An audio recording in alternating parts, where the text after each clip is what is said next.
Oh my God, 28.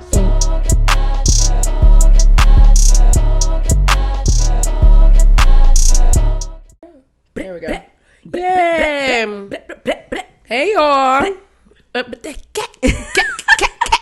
So y'all, how y'all doing? It's been a minute. I had to come in hot. Yes, it has been a minute. What's going on, Shawty cousins? People, welcome to Soul Palate Podcast. I'm D. I'm Capri. And Soul Palate Podcast is where we come together to the table and taste spirits, normalize the black and y'all know what I mean. The black and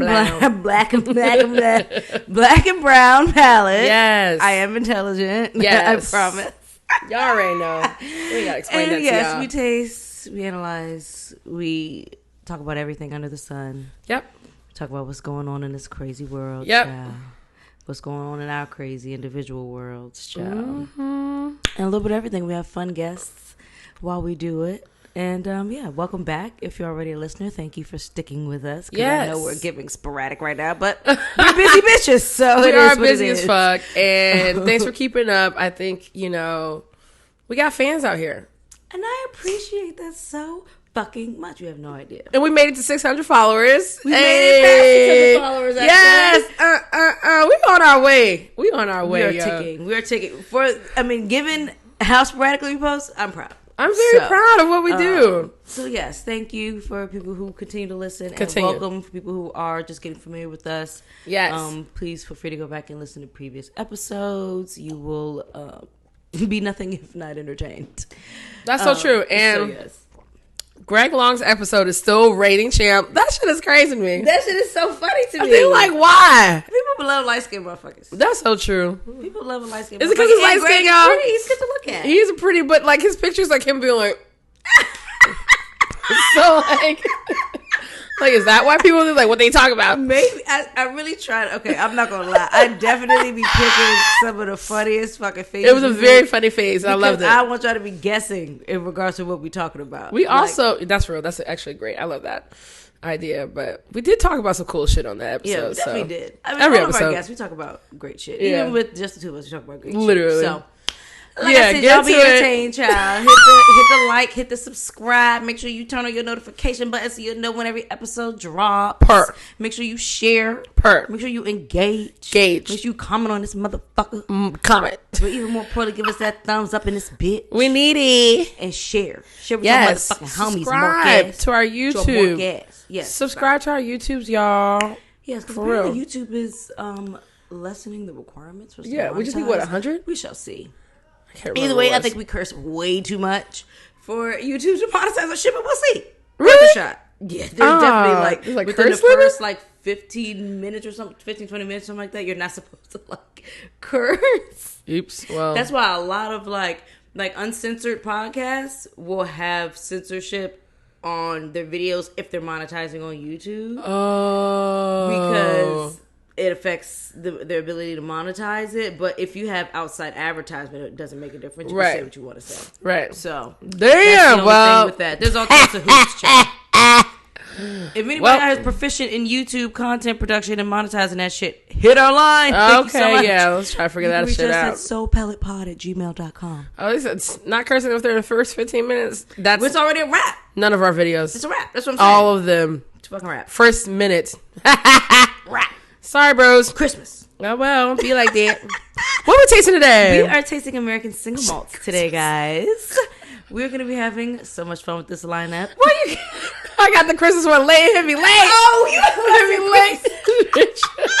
Oh, my gosh. That is hilarious. Oh, my God. Shit. I love it. Oh, that's great. Okay. That was a good one. Tasting American single malt today, y'all. Yeah. We've got 5 beautiful expressions of American single malt. We're going from West Coast over in Boulder, Colorado, Seattle, Washington, over into Pennsylvania. And then we got a couple local ones coming out of Virginia, Distilling and Old Lion in Baltimore. So nice. It's going to be really fun. We got some Peated. We got some double cask situations going on. It's going to be a treat. So, per usual, some of this you'll be able to find at sealbox.com. Now, the Lost Lanterns that we're tasting today have already sold out. This was a 2022 release. Wow. That I just never opened. So this will be my first time actually trying them, but I've had them since last year. Nice. The Manatawny is available now on sealbox.com or the Sealbox app. And then one of them you will never be able to get your hands on because someone gifted it to me exclusively.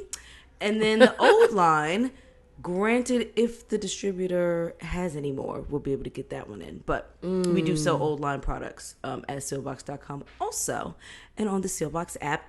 And should you find yourself perusing sealbox.com or the Sealbox app, use the promo code SOUL for free shipping on your order. And that doesn't have to be your first order. It can be your second order. You can still use promo code SOUL for free shipping on said order. Love it. Period. Purr. So first we sip, y'all. First we motherfucking sip. Now we are starting at Copperworks Distilling in Seattle, Washington. Love A it. little bit about them. So this is Copperworks Distilling Washington Single Malt. And a little word from the distillery. Okay. From Lost Lantern. Because Lost Lantern is a brand that actually selects a multitude of barrels from other distilleries and put their name on it, essentially. So, per them, we hand-selected this cask from Copperworks Distilling in Seattle, Washington, founded by brewers, which is very common on the West Coast. Copperworks brings craft beers, precision, and commitment to local ingredients to distilling.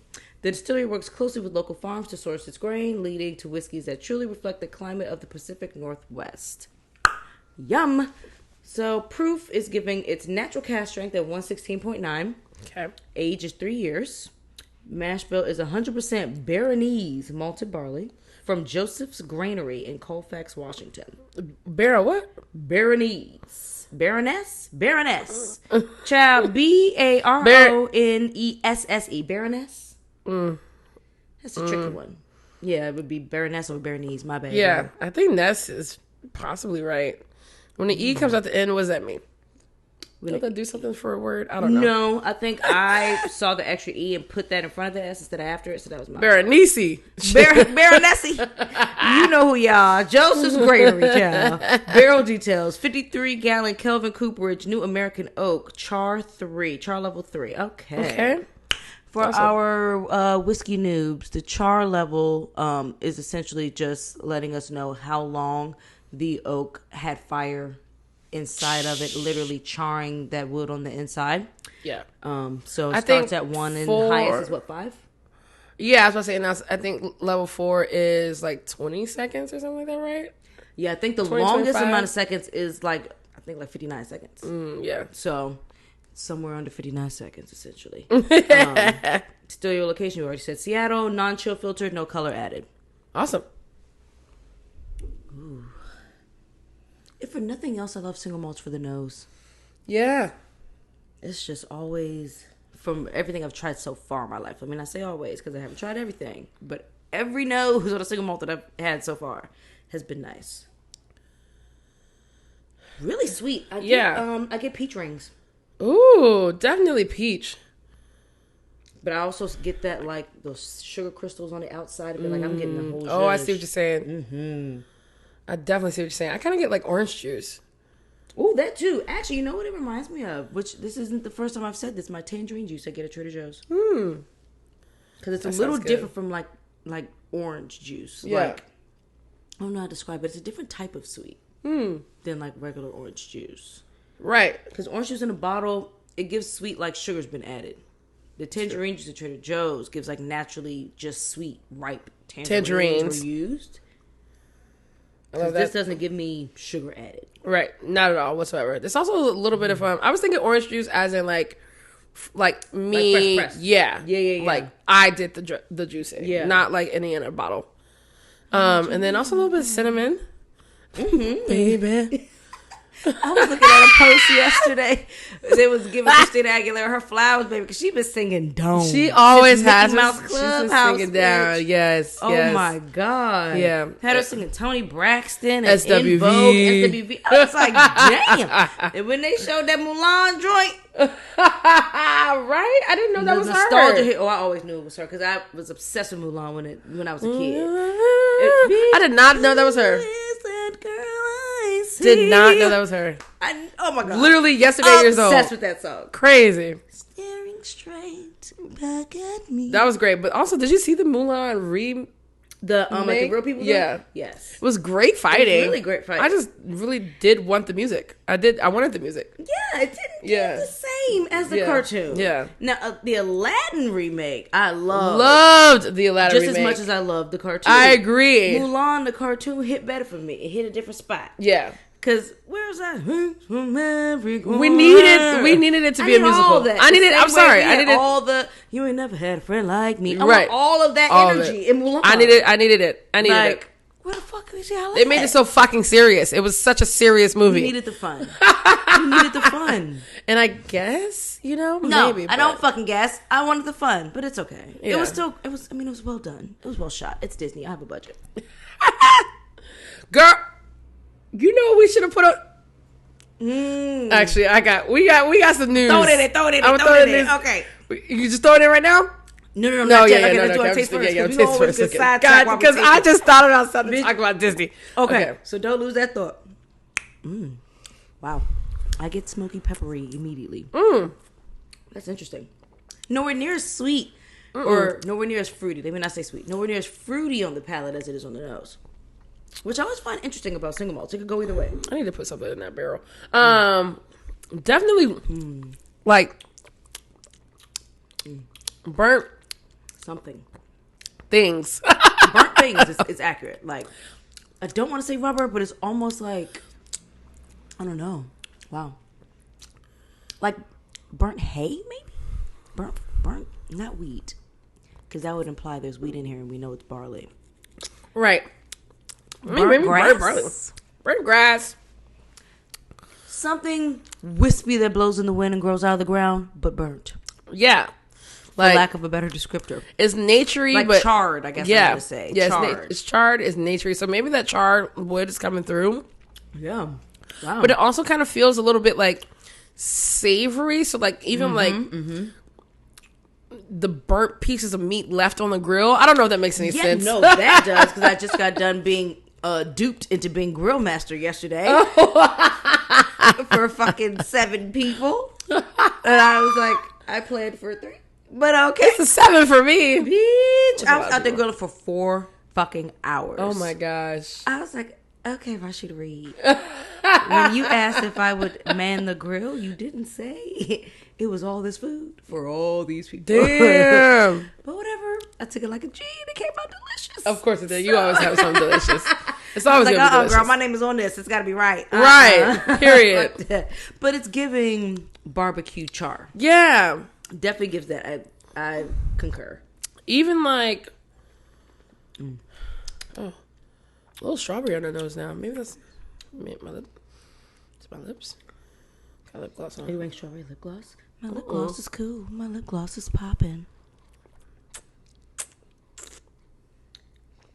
Well, I wonder if Chef Jeremy is going to be chefing up his crunch wraps tomorrow for Independence Day. That sounds good. Because I could go for one. There's a little fruit there too. I don't know what though. Yeah, I think we're going to let this one sit and come back to it a little bit. I think I'm going to do a little water. Mm-hmm. Because everything we're tasting going to be cast strength. So yeah, good idea.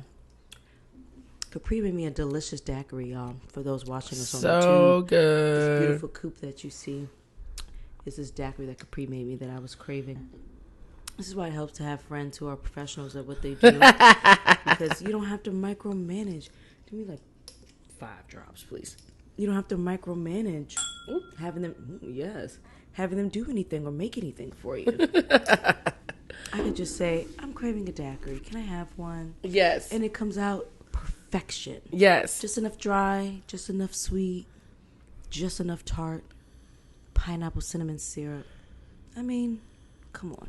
It was really tasty. I'm diverting away from the single malt, but it was I really had to tasty. give that daiquiri its flowers real quick. Yeah, thank you. Because, when you're getting a cocktail made by the drink master herself. The froth was like beautiful. The froth was... It was frothing.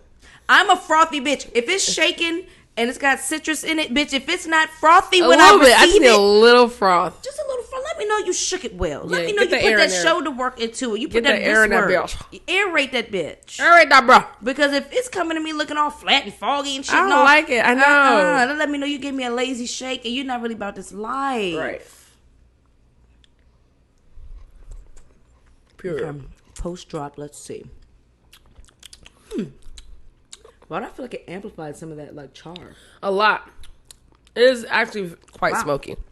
Yeah, they don't advertise this as being peated or anything, and it really doesn't give peat smoky, but it does give smoky, which makes me wonder now: is that the profile of the Baroness barley? Huh? Maybe, Possibly.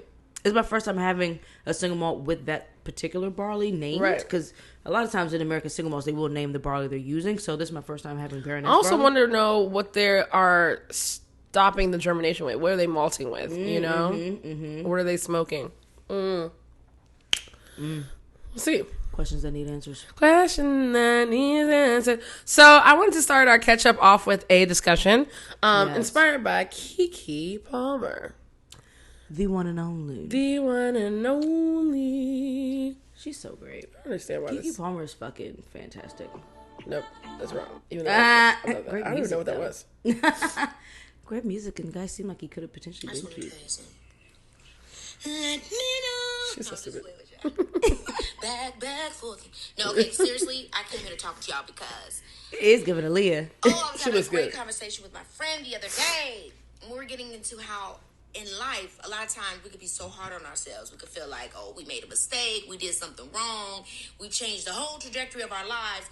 But the truth is, and this woman, I'm gonna mess up her name, but her first name is Judith. She wrote this book called Necessary Losses.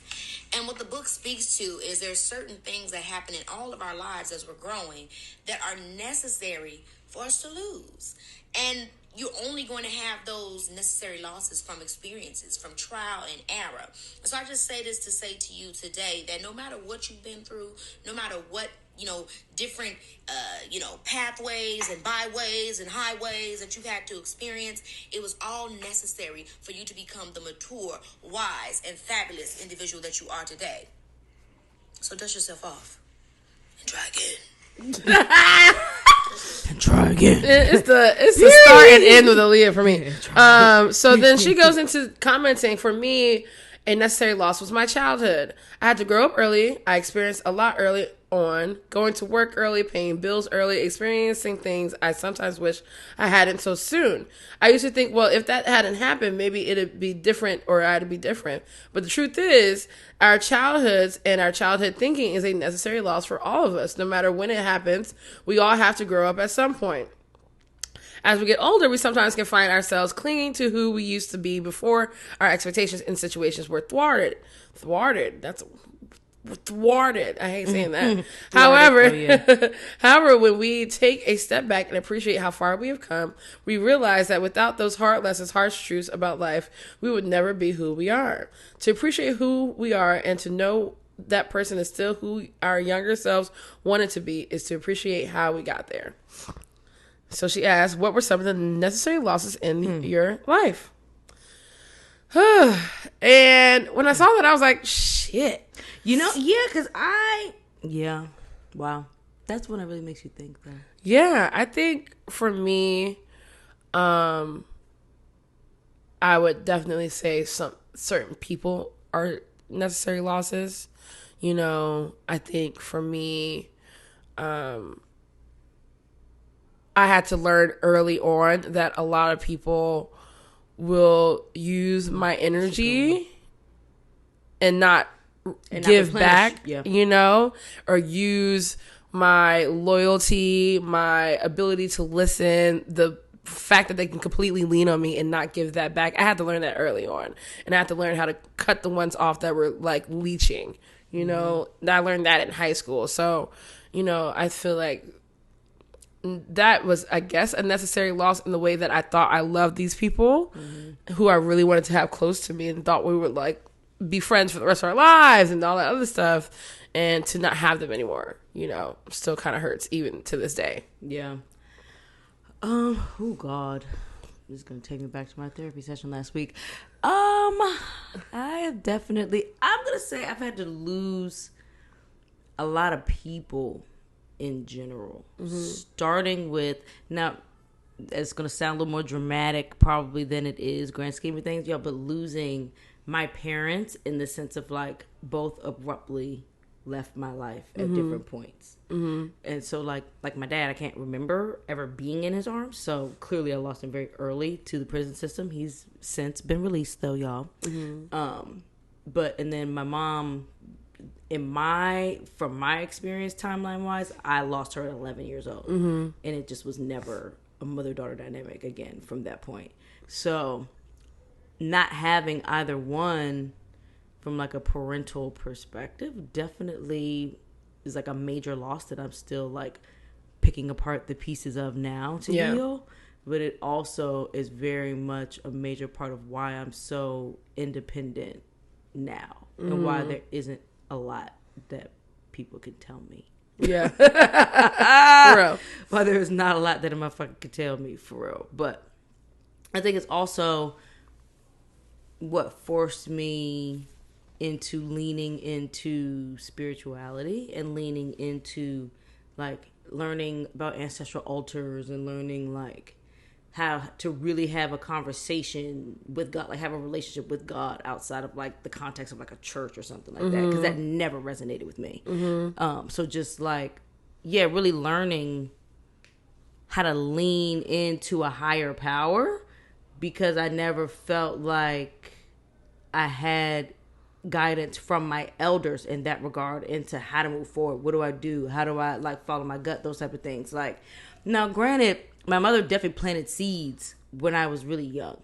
Yeah, for sure. And my grandparents, just in just me observing them living their lives, it wasn't always stuff that was explicitly said, but in me just observing my grandmother starting a business and observing like them just like essentially living their life the way they want to, buying property, doing all.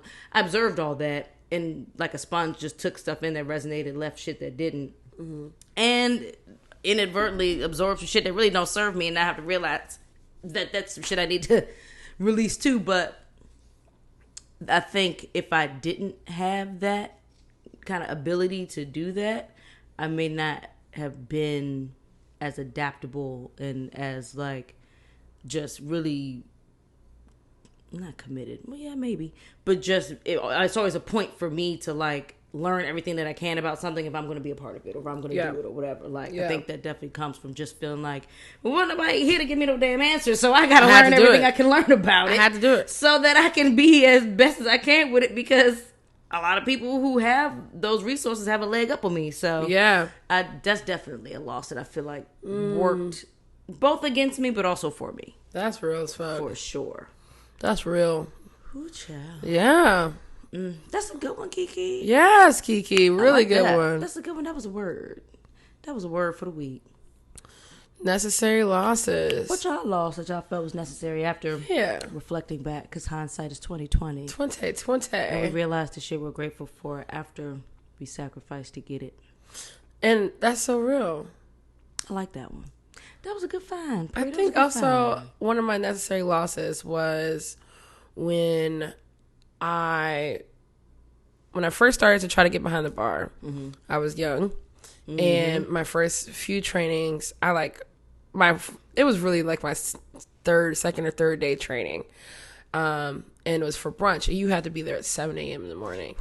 And I would work on the floor till like maybe midnight or something. And of course we were young, so we would go out to drink. Then I was home and I was studying, and this is why you were still in school. No, this is studying for the bar. Oh shit. Yeah. Oh my god.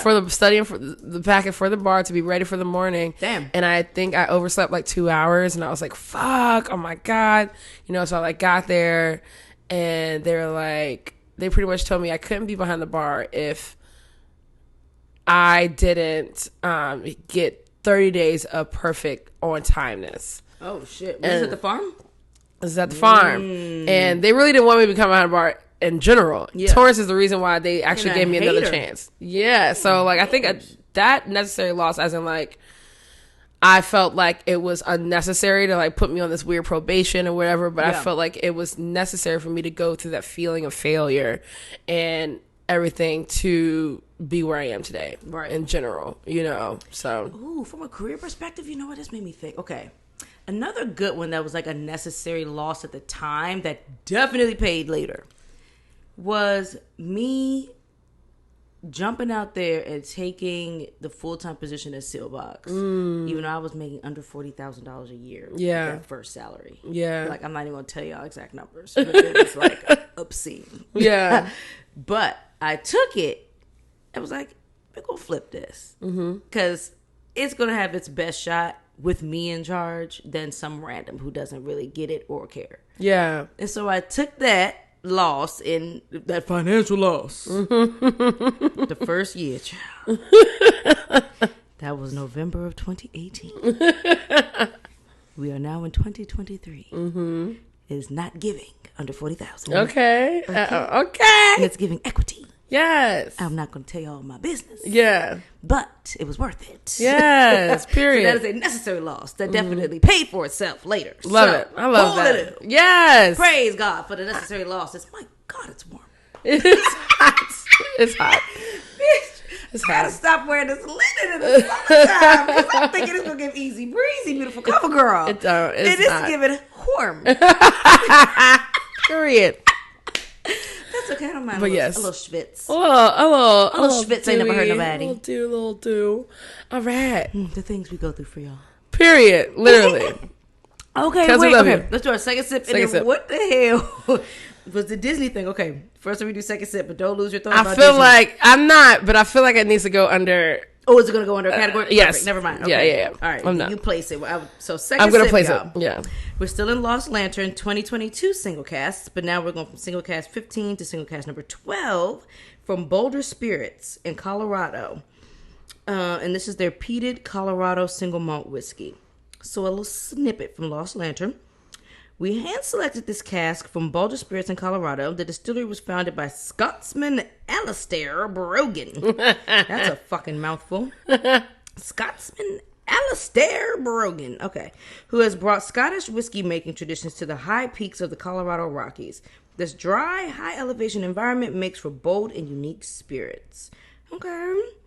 Proof is at its natural cask strength at Wait, what? 148. I'm sorry? 0.94. I'm sorry? Did I?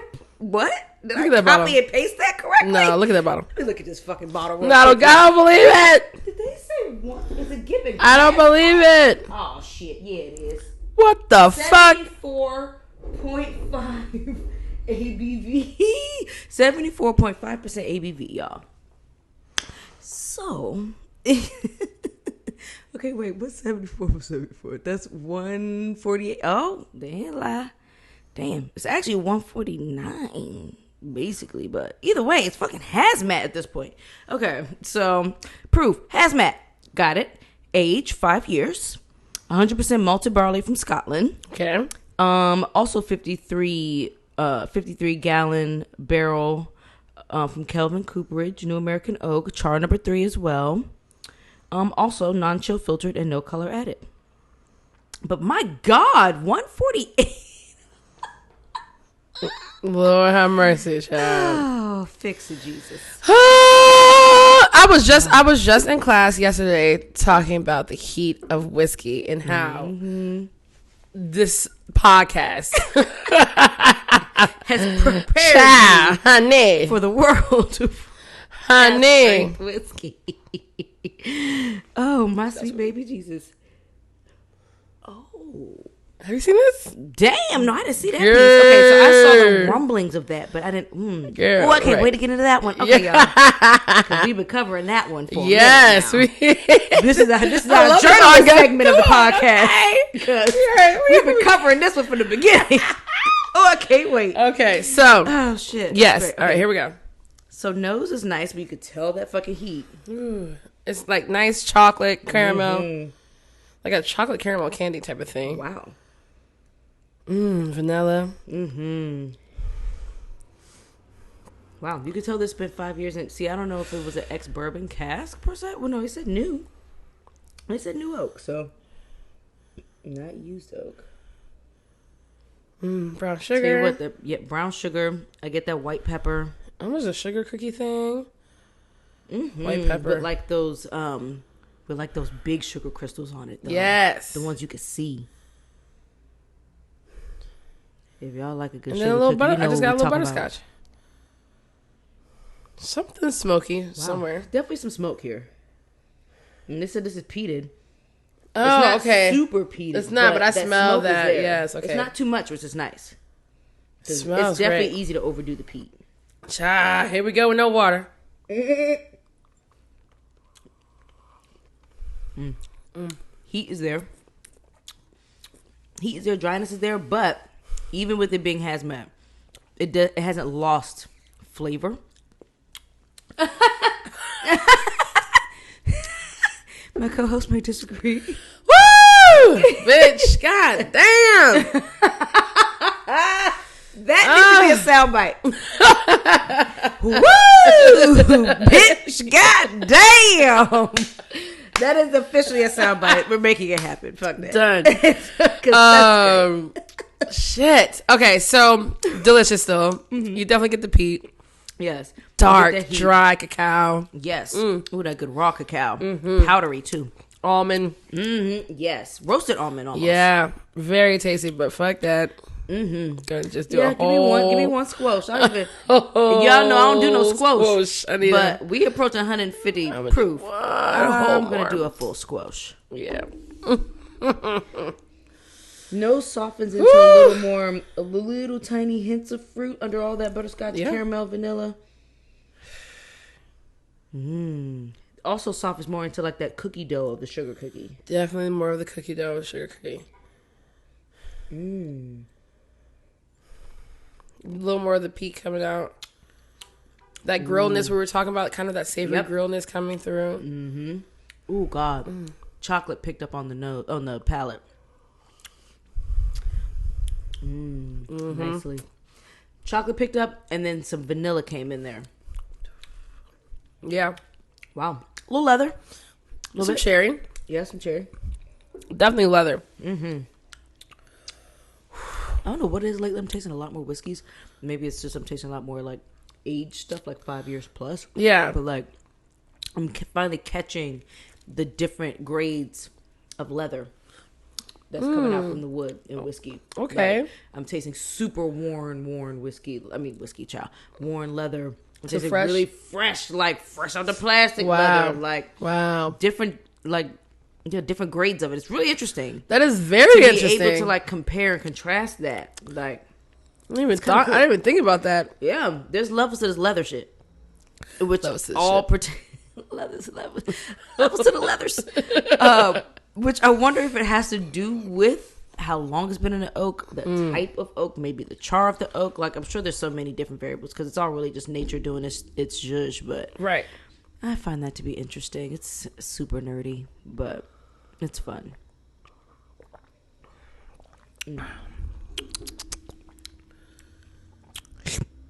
Yeah, literally. For real though. Sorry, there was a little. I think we were just thinking. Yeah, just pondering on the levels of leather. There's a little pause there. Enjoying the smokiness of this pour. This is a nice little peated example. Nice little calm peated pour to have right before we go into another peated one, also with a cask finish. That is delicious, actually. That is really good. It's good. It's really good. I think definitely need some water. Like, what cocktails am I putting these in? Like, I don't want a cocktail with like this one. Fucking penicillin. Right. I mean, if I had to cocktail it down, I would definitely do something called a Mrs. Dalloway, which is you got me hip to those. Yeah, ginger, Aperol, whiskey, and lemon. Super fucking delicious. I was making those a lot during the panty when we was on lockdown. Yeah, it's just really fucking good. Was like my Gold shit. Rush is good. I can never remember with single malt. I could probably get into honey and single malt. Yeah, Gold Rush for this will actually be really tasty. There's also this version of kind of a penicillin cocktail with lemon, honey, ginger, whiskey, and then you float Angostura on top instead of peated scotch. So that one's a really good one too. That would be yummy. Okay. Phoenix Down is what that one's called. Phoenix Down. Phoenix Down. Yes. Interesting name. Okay. Yeah, I know. I don't know. I learned all this shit at Reliable. That's and why they're I love fucking great being cocktails. I love being friends with the cocktail encyclopedias. I know a lot of cocktails. You know a lot of your cocktail knowledge always astounds me because you'll just randomly have. I'm like, where the fuck did this cocktail even? What was the origin of this? I've never heard this bitch in my life. Like, doing my classes is all about me going through the origins of different cocktails because I create cocktails off of classics or modern classics, and I just zhuzh up a little bit of things. And they come out to be fucking delicious. But through my class, I talk about the history of where I got it from. And the histories of some things are really astounding. Like the Tom Collins. I did the Tom Collins yesterday. Well, a version of it. And it became popular in New York because a bar created a hoax where it was saying that a person named Tom Collins, this was like 1860s, I think, a person named Tom Collins was talking shit about people. And they'd just be like, yeah, yo, this dude named Tom Collins, he came in here, was talking shit about woo de woo de woo, like, yo, da-da-da. And, like, this word would get to people, and they would show up to the bar like, I'm looking for Tom Collins. I want a Tom Collins. And they would just pull out the drink and give it to them. In the 1800s, yo. Gaslighting these motherfuckers and lying about a person that doesn't exist. Saying he talking shit. Word on the curb because it had to literally be on the curb back then. Girl. And then a person come into the bar looking for Tom Collins and you hand him a fucking cocktail. That's some good marketing. And so the newspapers. That's social media before social media. The newspapers was writing about it. Like, there's this guy named Tom Collins. He's going around doing this. And then they found out it was a hoax because people really thought there was a nigga out here like just really. They were coming in ready to rumble with Tom Collins. And so they find out it's a hoax and the newspaper starts to make fake sightings of the man. Bruh. Anything to sell cocktails. Just like our Paul Hastings match. I was just... Bitch, you read my mind. Because I was about to say, damn, not the first Paul Hastings. Y'all won't get that. If you know, you know. If you know, you know. But it's fucking great. So that was really hilarious to me. That is a really... see, these are good little... snippets. So random. That's good information to come out of a class with, though. Yeah. Because you always will hear about these cocktails. You'll see them. You'll whatever. But who the fuck? Like, what? That Tom Collins was a random... I'm like, I don't know if that's going to go... You can get away with that now, but that sounds awesome. I mean, people get away with it on social media. That's true. It's just at that point, news was social media. This motherfucker was talking about your ass. But now news is created by social media platforms. Right. And they report that shit, and they can blame it on social media if they got it wrong. That's so true. That's that bullshit. That's too much. That's America for you. Okay, y'all, we entering our with it or all, child. Got some shit going down. Last episode, we was talking about podcast nigga foolishness. Now we got a podcast bitch. Okay. Being all the way foolish. Foolishness. Pull that shit up, Pull that shit up. Pull that shit up, Preezy. When a man isn't financially confident, he tends to go for bigger women. True. Explain. Because you have to look at when I say go for, I mean, I would think the same way. Like if it's a woman who is saying, okay, who can I get something out of? She might choose the guy who might seem more lame, like women don't really approach him. I think people in our nature are predatory in a way. Like when we're looking to gain something, we tend to predatory look for who would be most likely. So to me, if I'm a guy, just got out of jail, I got probation fees, I need somewhere to stay, I'm not going to go for a woman who works out 5 days a week and looks good. I'm going to go for the bigger girl. I'm going to say, there's more of a chance that she'll be willing to compromise because deep down inside she feels like maybe she has to compensate for the lack of the aesthetics. Okay, I'm sorry. I'm so glad he came in with the what I can never do ever. So what I really want to do, and with this is, so that is on the podcast. He had a response to it. He had a response to it.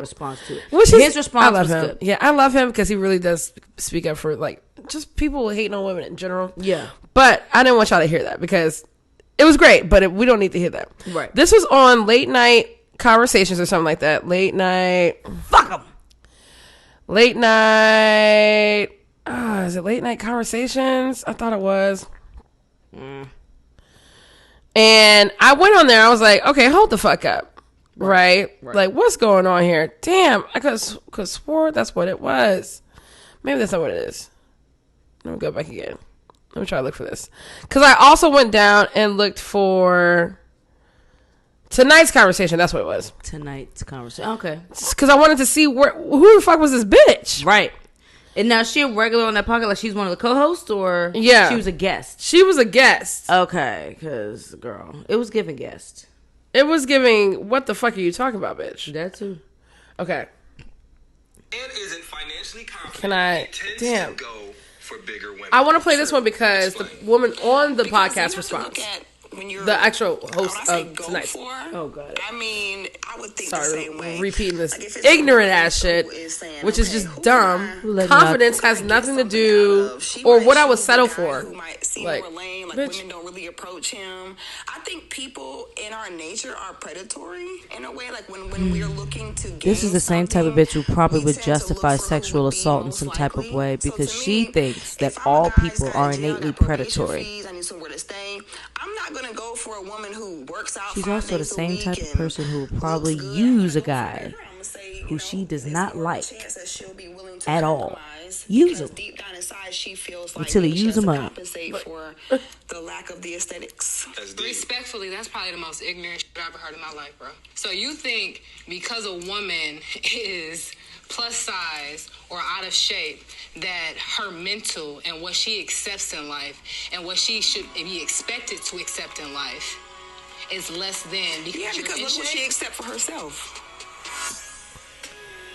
and this bitch's name is. False. When a man Oh man, where is she? Her name is Ignorant Bitch. I don't care what her name is. They found. Oh nah, somebody found her page. Is Ignorant Bitch.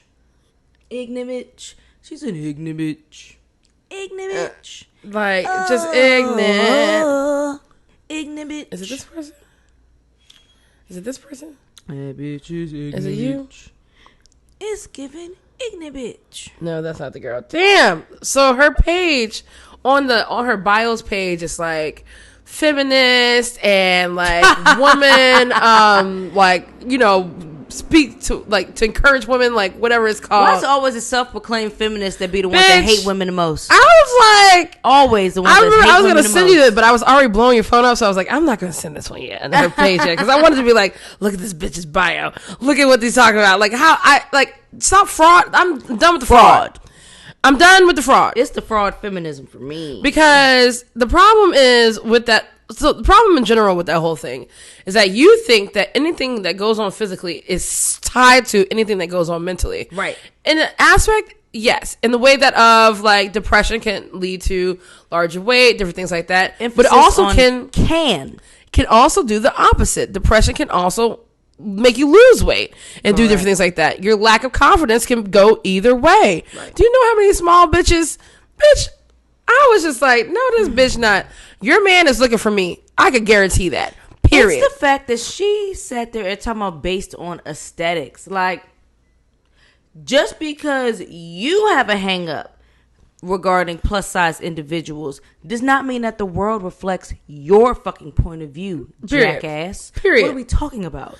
Have we not met the Lizzos of the world? Bitch. This bitch don't settle for no chump ass, bum ass, basic ass nigga. Have we not seen the Capri Robinsons of the world? Bitch. She's not selling for no chump ass, yamp ass, lame ass, insecure ass, broke ass, don't got nothing to offer and bring to the table ass motherfucker, because she is the table already. What are we talking about? We were just looking at a woman who was plus size who married herself on one of our episodes, honey. Like, why? Happily. Because the standards of motherfuckers out here it's not given. It's not given. And she refuses to settle for the scraps off somebody else's table. Bitch. Here's what we're not going to do. Here's what we're not going to do is, because I wanted to go down Captain Predatory? Yeah. It's the fact that she said all people are innately predatory. She's crazy. So I can only imagine the type of shit you try to justify, like, or try to let slide. Listen, because you're under the impression that humans just by default are predatory people. So if somebody preys on you, you chalk it up to that's just how people are. If you prey on people, you chalk it up to, well, that's how all people are, isn't it? The fuck? And I just had to, like... How do you navigate the world that way? I mean, a lot of people do. She reflects the thoughts of a lot of people, unfortunately, but... Yeah, that's true. That's what exhausts me about the human race. There was something else. I was like, what the fuck are we talking about right now? Literally. Like, talking about something. He's not gonna try to get with somebody who works out 5 days a week and blah, blah, blah. Actually, bitch, That lets me know you don't watch Love and Life After Lockup because yes, they do. Yeah, literally. These goddamn jailbirds are out here pen paling with bitches who are career driven, bitches who are in the gym faithfully because they got all the time in the world because your yamp ass can't do nothing but call them in between fucking prison breaks.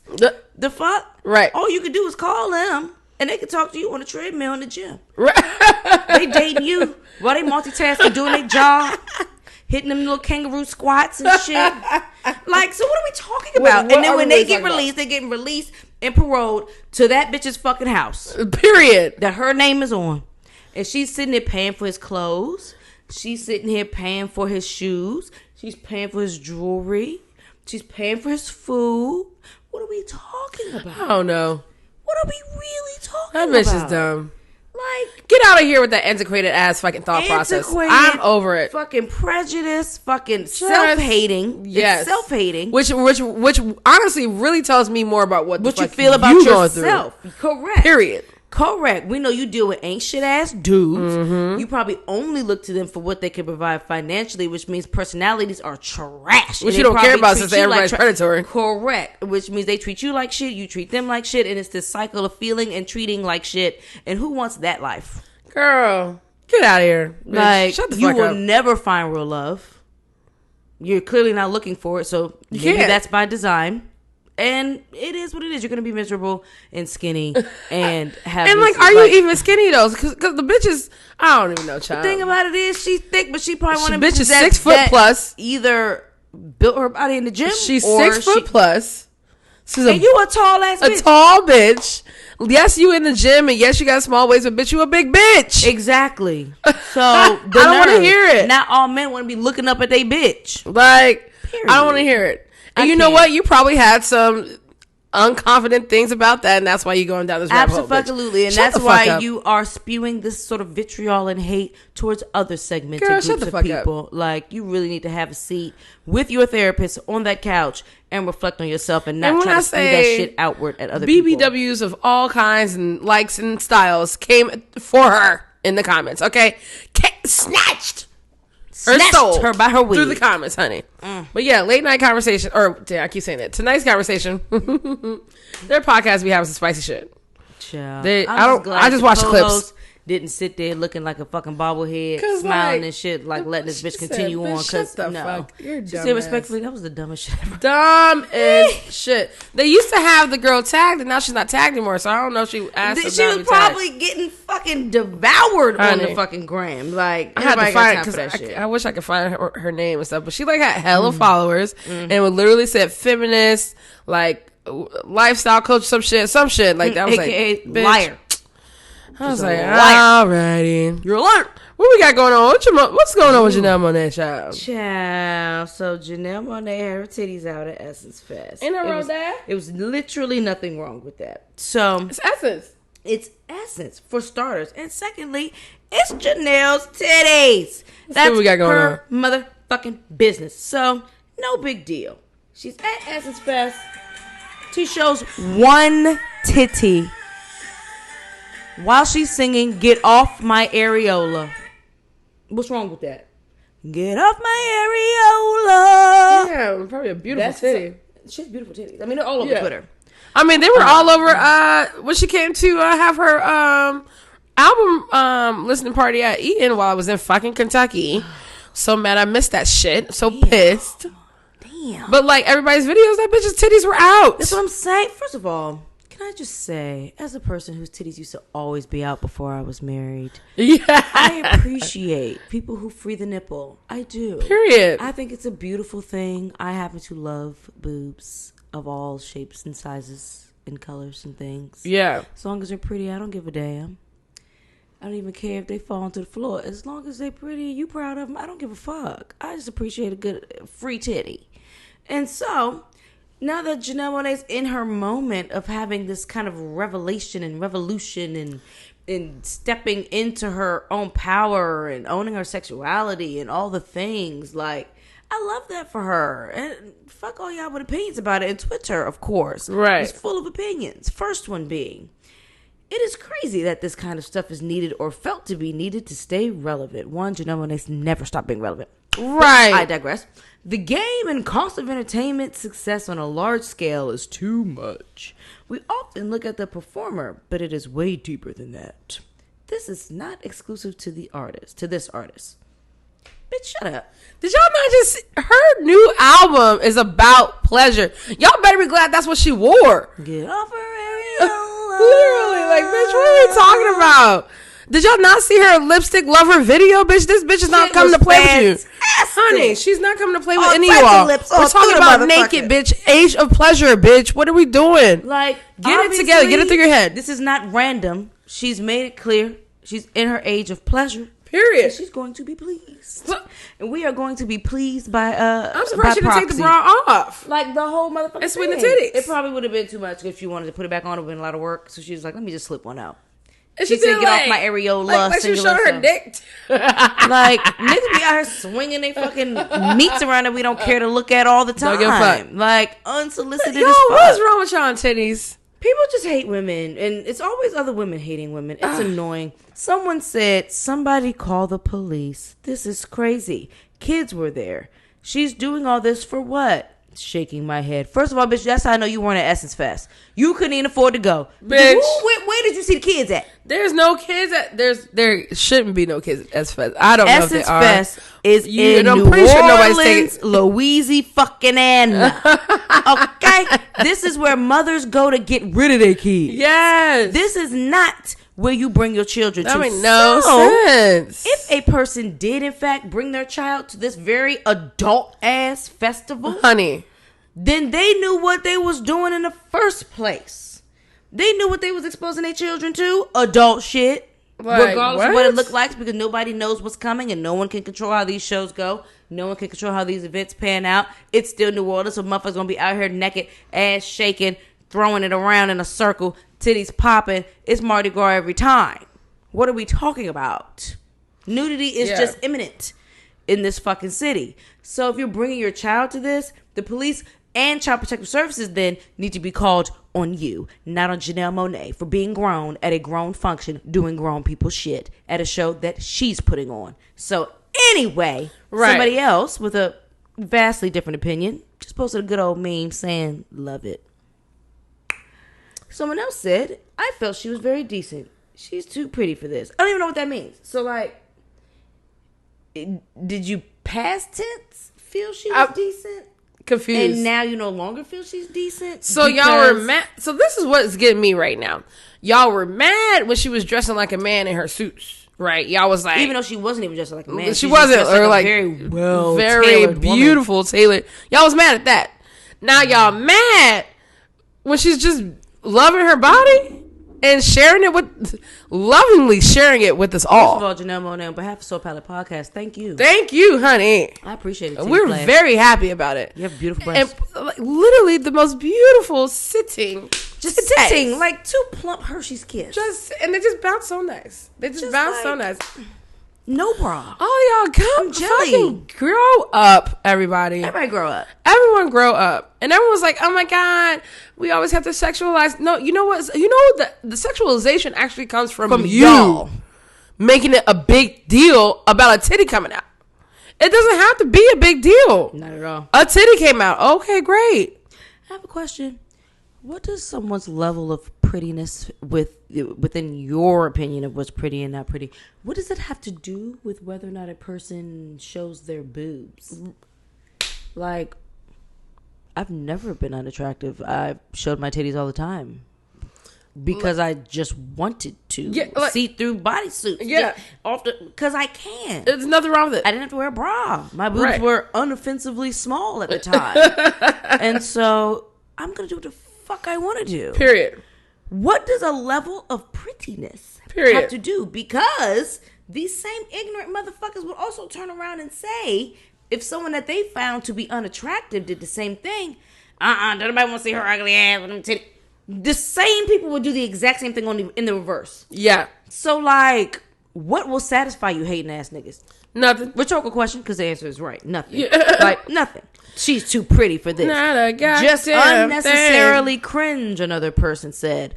Fuck you. Like, how? And his picture, his avatar on his motherfucking Twitter is an actual avatar. It's not even his actual face. It's not his real looks. It's a fucking cartoon version of himself. Oh, shit. So you're probably funny looking in real life, sir. Not interested in anything that makes you cringe. The internet just made it seem like y'all all have like opinions that people want to hear. When did everyone become such a prude? No one cares. Like, when did everyone become such a prude? Yeah, I don't understand. These are grown ass people. Man, y'all need to go somewhere. You don't have to look at the titties if that's not your cup of tea. Turn Don't your head. look. Scroll up. Scroll down. Check out Instagram. Maybe you're probably on it too much to begin with. I found out that Virginia is now requiring you to put in your ID before you look at porn. Any porn site. Wait. Virginia, like the state of state of Virginia. How can they control that? So, like, I if have you're no in fucking clue. Virginia, like, can they track your location and then prompt you to show your ID? I guess fucking so, bitch. Are they trying to verify age, or what are they trying to do? I don't that? know, but I was talking to Greg Long. He's like, yeah, I don't fucking watch porn anymore because I put Shout out to friend of the show, Greg Long. Why? Damn. So does he have to go? He has to commute to DC to watch it? I was like, what? I'm like, I don't know, like, how do they know that you're in? I don't know if it's the rest. I don't know how they're doing it. Thankfully, I'm not that doing makes no no masturbating fucking in Virginia, sense. but like, my God, what if I still lived there? It's Look, horrible. honey, I was Because like, I how? tend to watch me a little bit of The porn every fuck once do in you a while. mean? Like, what? That's crazy as shit. Somebody said maybe she was talking about that sticker covering her areola when she's saying get off her areola. It might have been causing her some discomfort. Y'all thought about that while y'all on here bashing her? Okay, y'all. I guess he was trying to defend her and be like, well, what if it wasn't what y'all think it is? Shut the fuck up. You too. You shut up too, because she don't need all that. She don't need y'all trying to justify this shit. Her titty, her choice. Period. While we still have the rights that remain over our fucking bodies, her titties, her choice. Virginia's not the only that place. That might be the fucking title. Her titties, her choice. Virginia joins other states like Utah and Louisiana that require age verifications to access adult content on the web. But I mean, you always have to have an age verification. New Orleans either. Well, like, that right? depends on the site. Yeah, I mean, I remember when I was younger. Had to verify my age. I remember, true, but I remember when I was younger that I did like have to like make up my age for something. Maybe I was trying to see like, at that age. I was trying to do too much and like make an account and shit. Yeah, like dumb shit. As an adult, I would never do. Like I'm not putting my email on no fucking Pornhub and shit. Like. Now I know better, but as a child, that's why they were asking ages and shit. Because you want to set up an account, you want to save favorites and shit. You want to heart shit and all that. Like, that's different. Pornhub pulls out of Virginia, blocking users, and oh my God. Wow. Yeah, because they don't require you, when you go on their site, they're not checking your age. Pornhub doesn't really care. Is Pornhub down? Yes, if you live in Virginia. Yikes. Damn. How do they even like going to Pornhub though? Because they just disproportionately favor, of course, white. You have to search for your own thing. Like you gotta. Yeah. I use a different site now where I can find more like black content that I actually like, and that isn't giving like cheap or degrading or whatever. Yeah, that's real. I tend to not like to watch black women in porn, not because they're not beautiful, and because it's not that. It's I like aggressive porn. Yeah, not wildly aggressive. Just I like a more aggressive energy, and I don't like seeing black women on the receiving end of that energy. I like more of a sensual, soft life, romanticized when you're dealing with a black woman.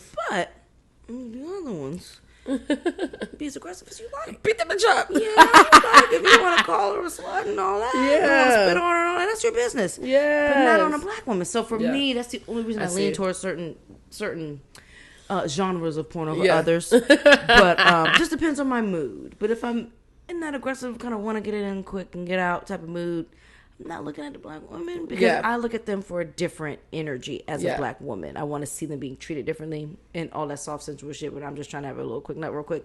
Is not what I'm going for. Exactly.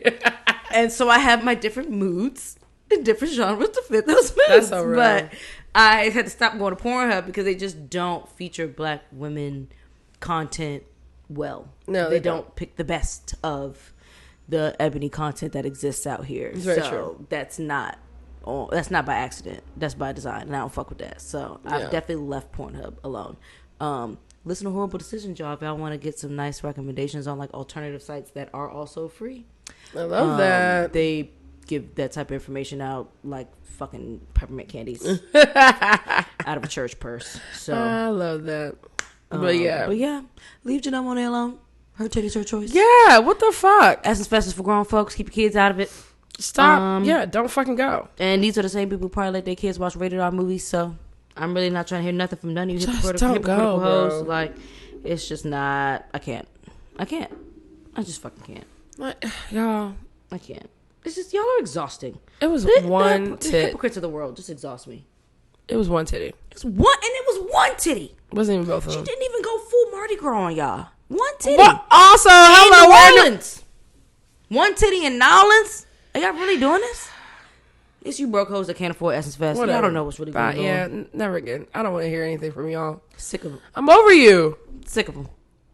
Prepare to be. Are we going into our third sip? No, we're going to do our third sip, Let's y'all. talk about it. What we got? Now we're going into Pennsylvania, child, which is also a peated single malt, but this is a peated single malt with some cask finishing. So we're dealing with Manatawny Steelworks peated American single malt finished in sherry casks. Because peat can be such a bold flavor, Manatawny carefully chooses to focus all its peated whiskey production for the year back-to-back in a single peat week. This allows them to complete a deep clean before returning to typical production, avoiding the risk of introducing peat flavors to other distillates. Oh, okay, got it. The result? Excellent peated whiskeys that benefit from the internal anticipation and focus that comes from peat week. Okay. Now, they don't tell us how long it spent time in the fucking sherry cask, but this is going to be 94 proof, so we're going back down in proof, and this is 100% Simpson's peated malt. Okay. That's interesting.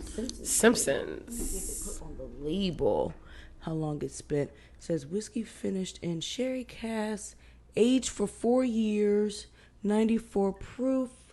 Let me see. No, they don't say how long it was in the sherry cask. So it's 4 years old in general. How many of those years were in the sherry cask? We are not 1,000% sure. Right. But here we are. It smells nice.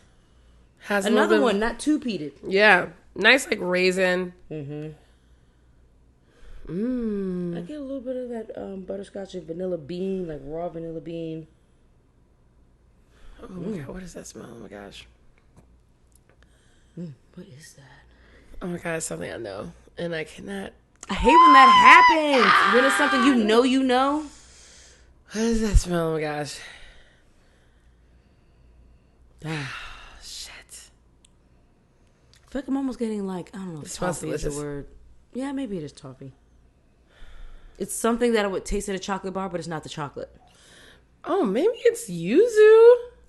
Ooh, yes. Pull out the extensive citrus knowledge.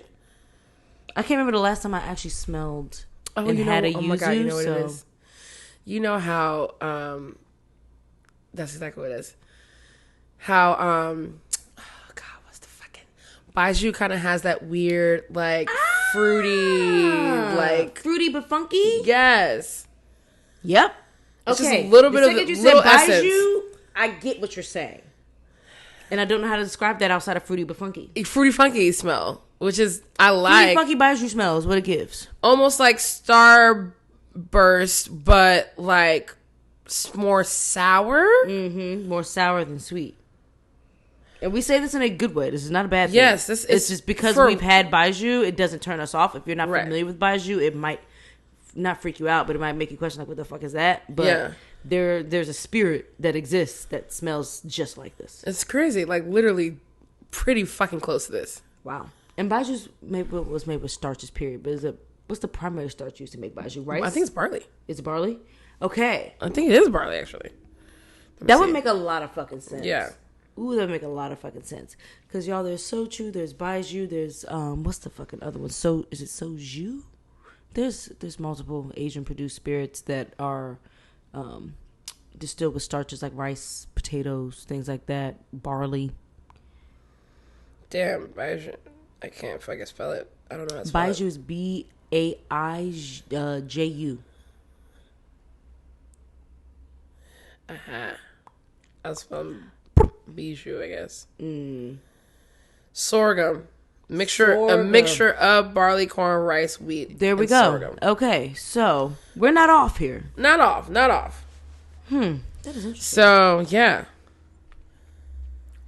It has a little bit of that, then orange cherry. Pretty fruity on those. The peat is definitely there. And the peat definitely translates to the palate. Wow. The peat translates way more to the palate than it did on the nose. That's the first thing I get. I'm glad they did this at a lower proof. It still makes me. It reminds me a little bit of like cacao, but like fruit punch to me. Like I'm tasting fruit for some reason. Like fruit medley, like not the bottle fruit punch you would buy. Like you threw a bunch of fruits together. Let them make juices. Might even let them ferment a bit. Let them make juices. Let them make pause or play. You okay? Depends on your mood. Because I'm pushing play on that bit.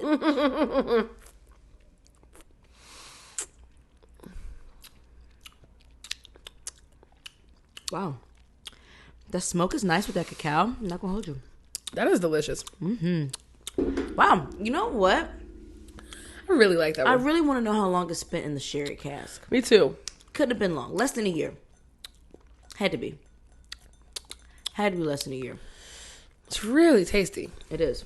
What kind of sherry cask? And they didn't specify that either. Now, the last two I have specifications on the type, but this one they didn't specify the type of sherry cask. For me, if I had to guess, maybe oloroso. It's not giving pheno. It's not giving PX. No. Neither So I of probably those. guess oloroso because that's one of the more commonly used. Okay. And oloroso can be hit or miss in terms of whether or not you get those pronounced fruit notes. Right.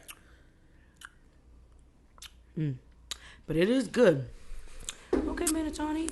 Pennsylvania is an interesting bird when it comes to whiskey production. I've had some amazing rye whiskey out of Pennsylvania. Yeah. That smelled just like a kosher dill fucking pickle. It took me right back to like the ice cream truck of my childhood. I love that. And I was like, wow, this is like so ghetto, nostalgic, and lovely. And like complete full circle moment for me.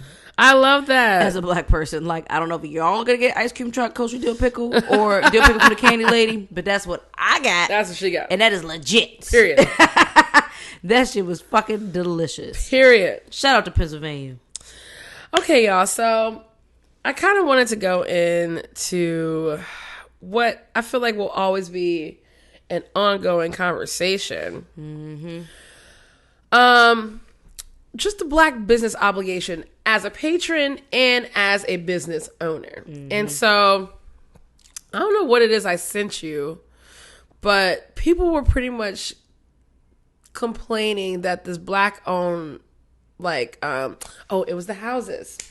It was the housing. That's what it was. The tiny homes. The tiny homes. The tiny homes, and it was a black builder, right? It was a black community, black owned tiny home community. That's what and it was in Georgia. And you know, home small as fuck. Home was small as fuck, but like for one person makes sense, which is cool. For a If a bachelor or small home is what you bachelorette need. makes a lot of fucking sense for the home. But I think they were going for $200,000 or something, or was it more than I that? think it was going for more than that. Like two.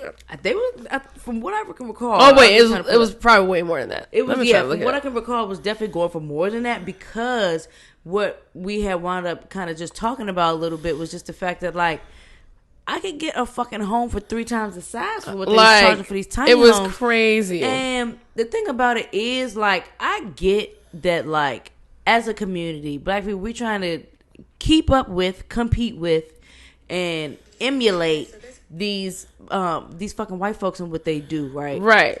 And on one hand, I get it. Like, we deserve just as much, if not more, than what they have. I get it. Okay, sorry. The treehouse. Fucking treehouse. They call it treehouse. Let that settle in. Treehouse. All together going for $412,000. People. 400. Say that one again. $412,000. For how many square feet? For Did they even share the square footage? that was her doing the math.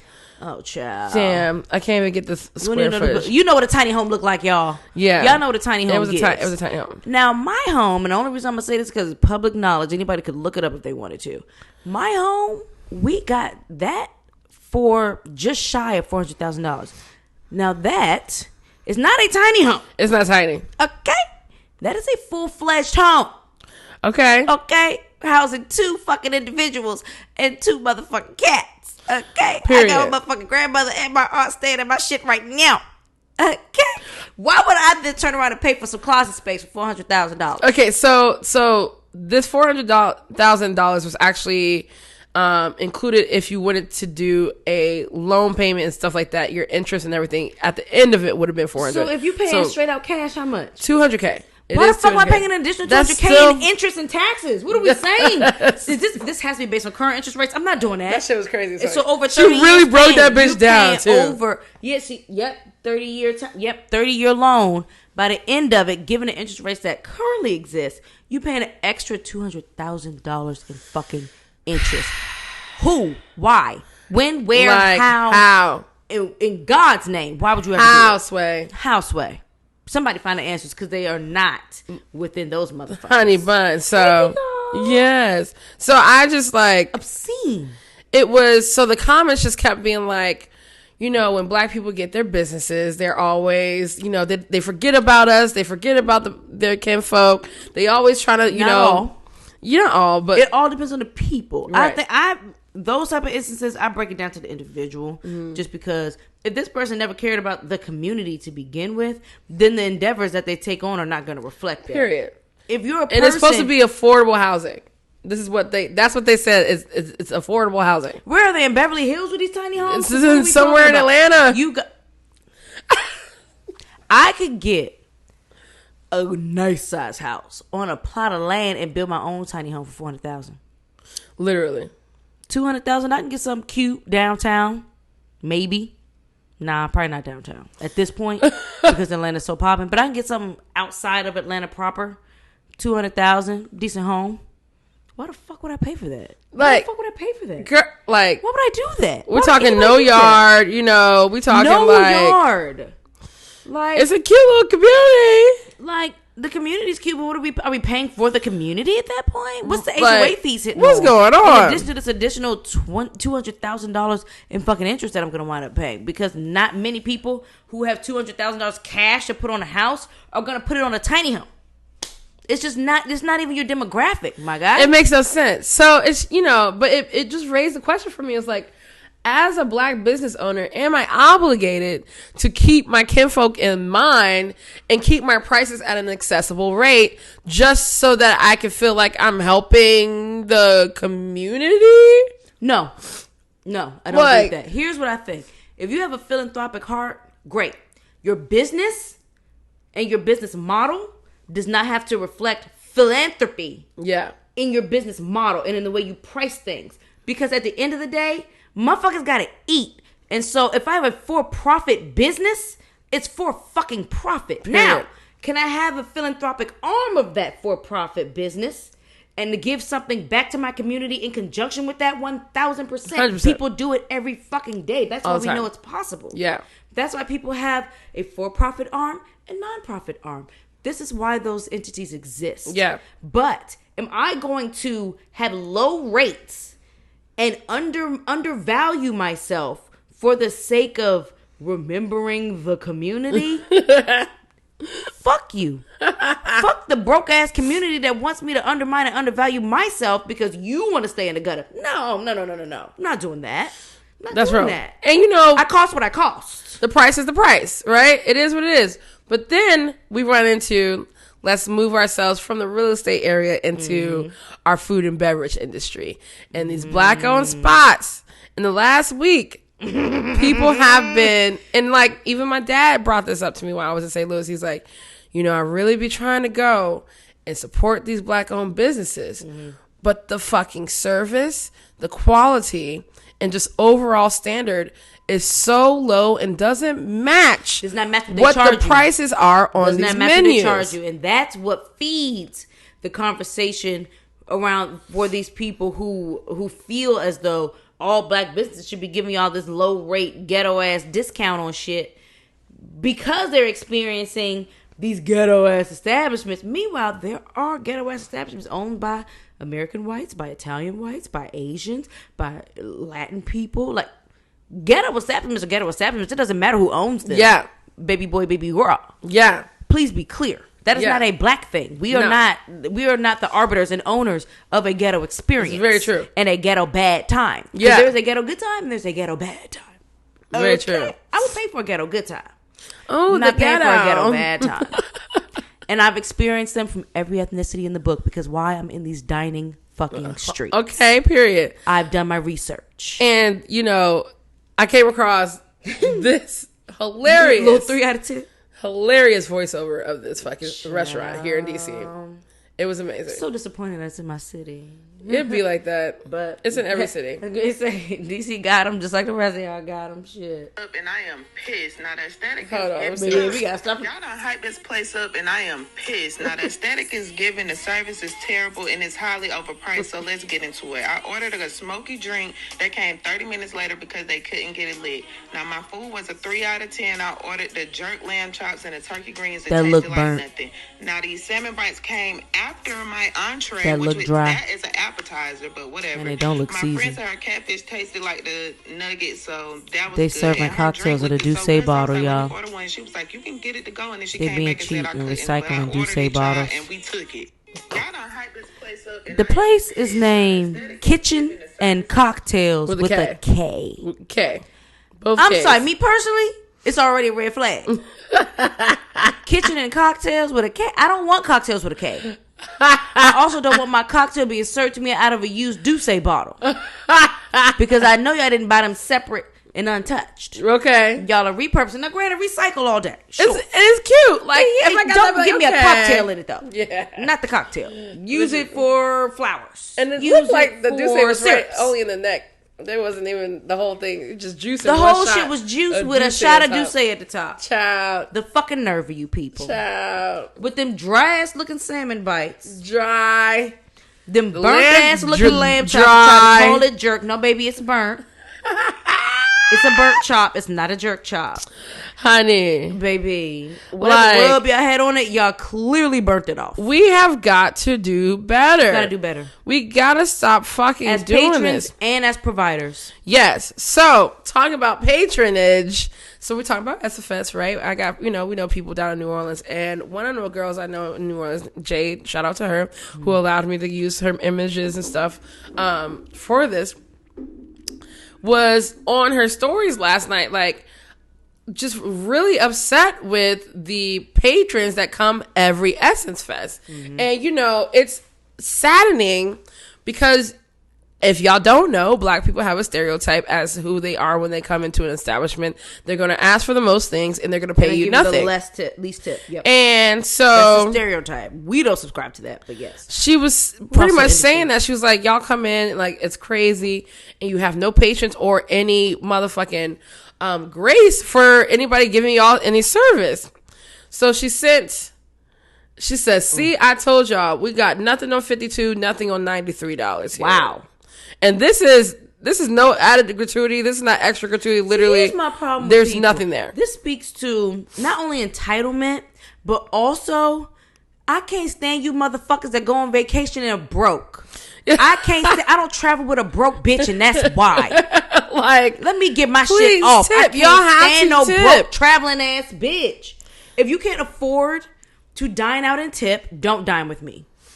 Because I find that to be super fucking offensive. Now, granted, I make a motherfucker earn my tip. right. Because I don't give away my money lightly. But I'm not going to not tip you. If I don't tip, I got to really be pissed. Like, something had to have gone horrifically wrong. Yeah. Because I still might even throw you $10. And I know that that's not the full tip that I would have given you had I had my full experience. But people who just show up and give nothing, Nothing. like, that means you were broke. You were broke. You wanted to eat out. You didn't have that extra money to even account for in that tip. You didn't even account for that in your brain. I can afford such and such, including tip.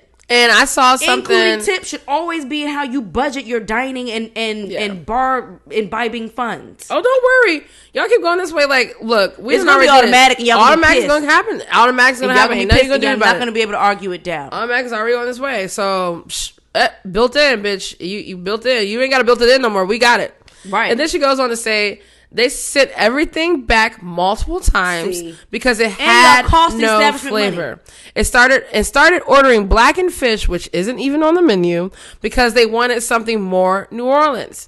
Coming from a person that actually knows good food, King's food is nothing less than amazing and extremely flavorful.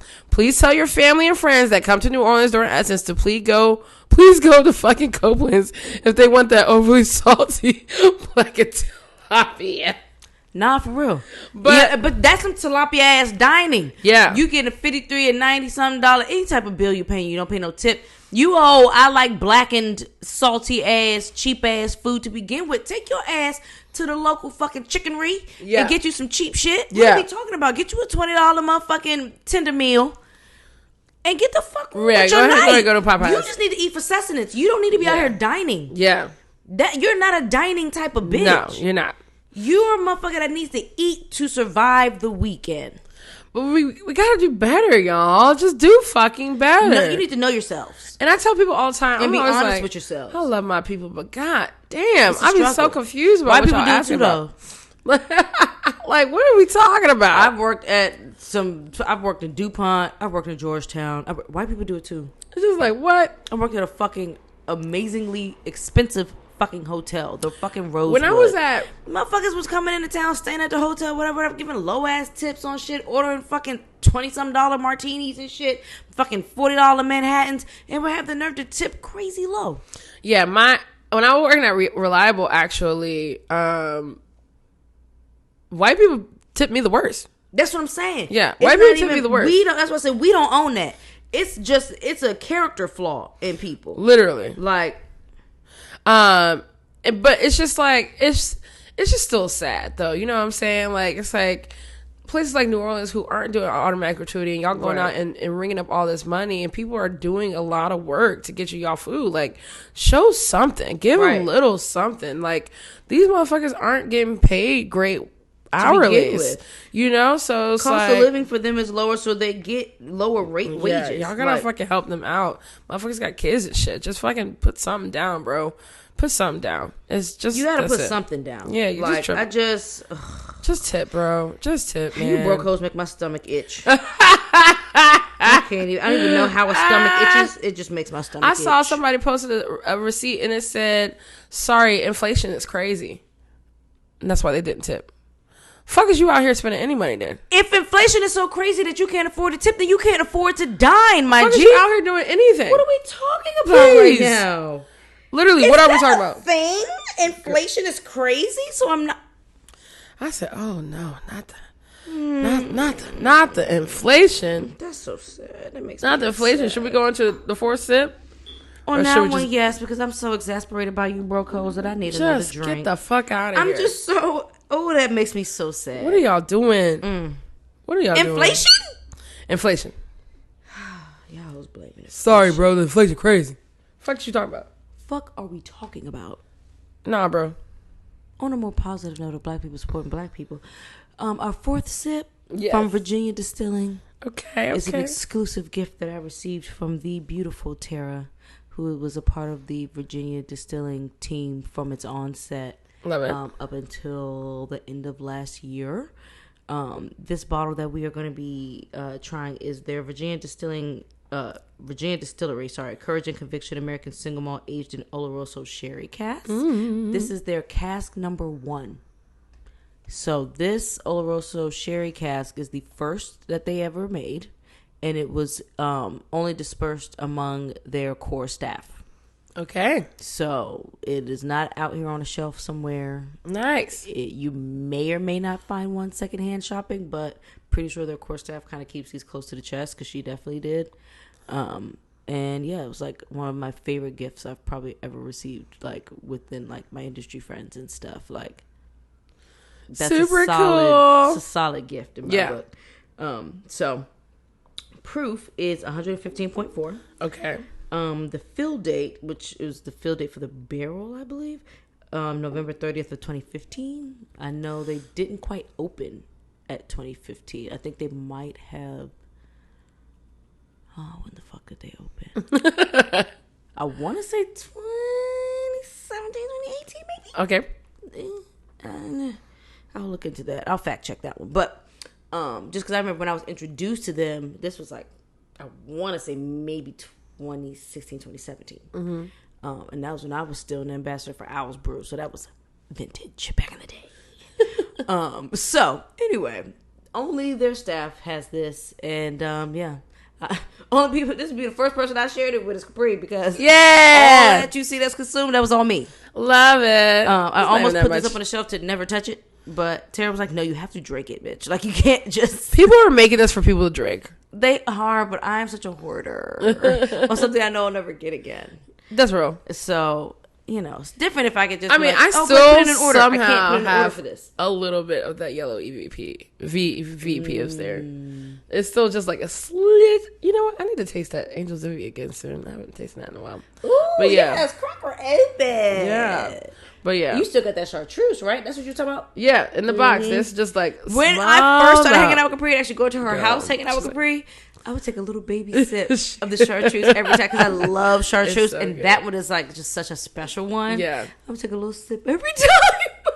They're so a delicious. little nip of your chartreuse. Every certain time. shit you just don't deplete. Yeah. Shout out to Tara. The funk on this. The funk and fruit. Now this is fruity and funky. Wood, and that is like...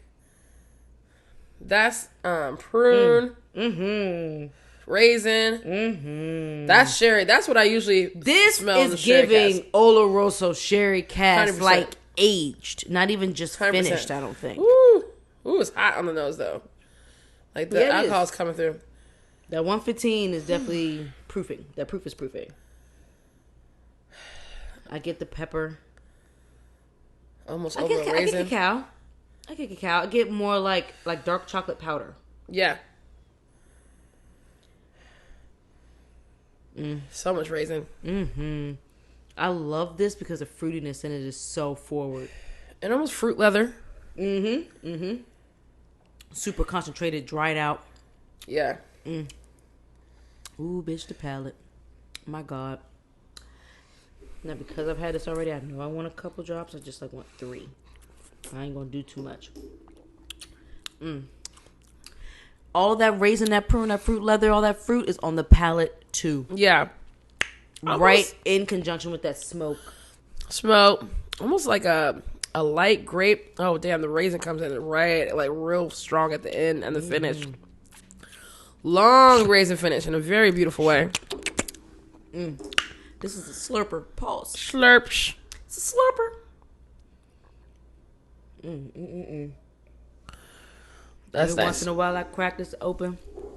Have me a little pour. I like to have a pour with a piece of chocolate of some kind. Yeah. Like I'll eat chocolate ice cream and sip this. Yeah. On the nose with the water, it smells a little rum raisiny.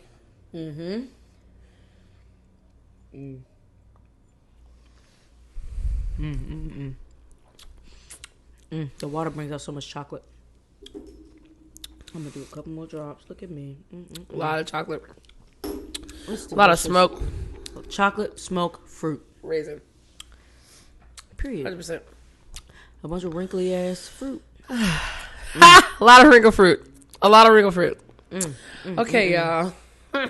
That's delicious. Yeah. Child, there's been some developments. What's tea? What's the tea? Yes. That's how We've been following this, y'all. We've been following this. So, Jonathan Majors. Y'all know we back on it. Back again. So you sent me something. What'd you send me? Fucking New York Times, man. You fuckers. Okay, let me see if I can open it. Hold on. Let me see, because I've been pulling up New York Times links. Let's see. Fucking dumb. All right, let me try to find it on somewhere else. Oh, okay, wait. Evidence. Okay, so essentially, What I sent you, I sent it to you via text. Okay. To you via text. So essentially, y'all, it is coming out now, more evidence against the white girl who accused Jonathan Majors of assault. There's a lot more coming out now to disprove the allegations and to prove that the quickness to arrest him and do all of this around it was racially motivated. Mm-hmm. That was the link I sent you to Yahoo joint? No, this is a different one. This is a different one. So basically, there has been evidence now that the lawyer is like speaking on and I guess providing. Okay. They're saying NYPD has evidence to arrest the woman who said Jonathan Majors hit her. So the link I sent didn't have all that now, the arrest part. But lawyers for Marvel, what did it say? So this one is, lawyer for Marvel Jonathan Majors blames NYPD racism for his domestic violent arrest.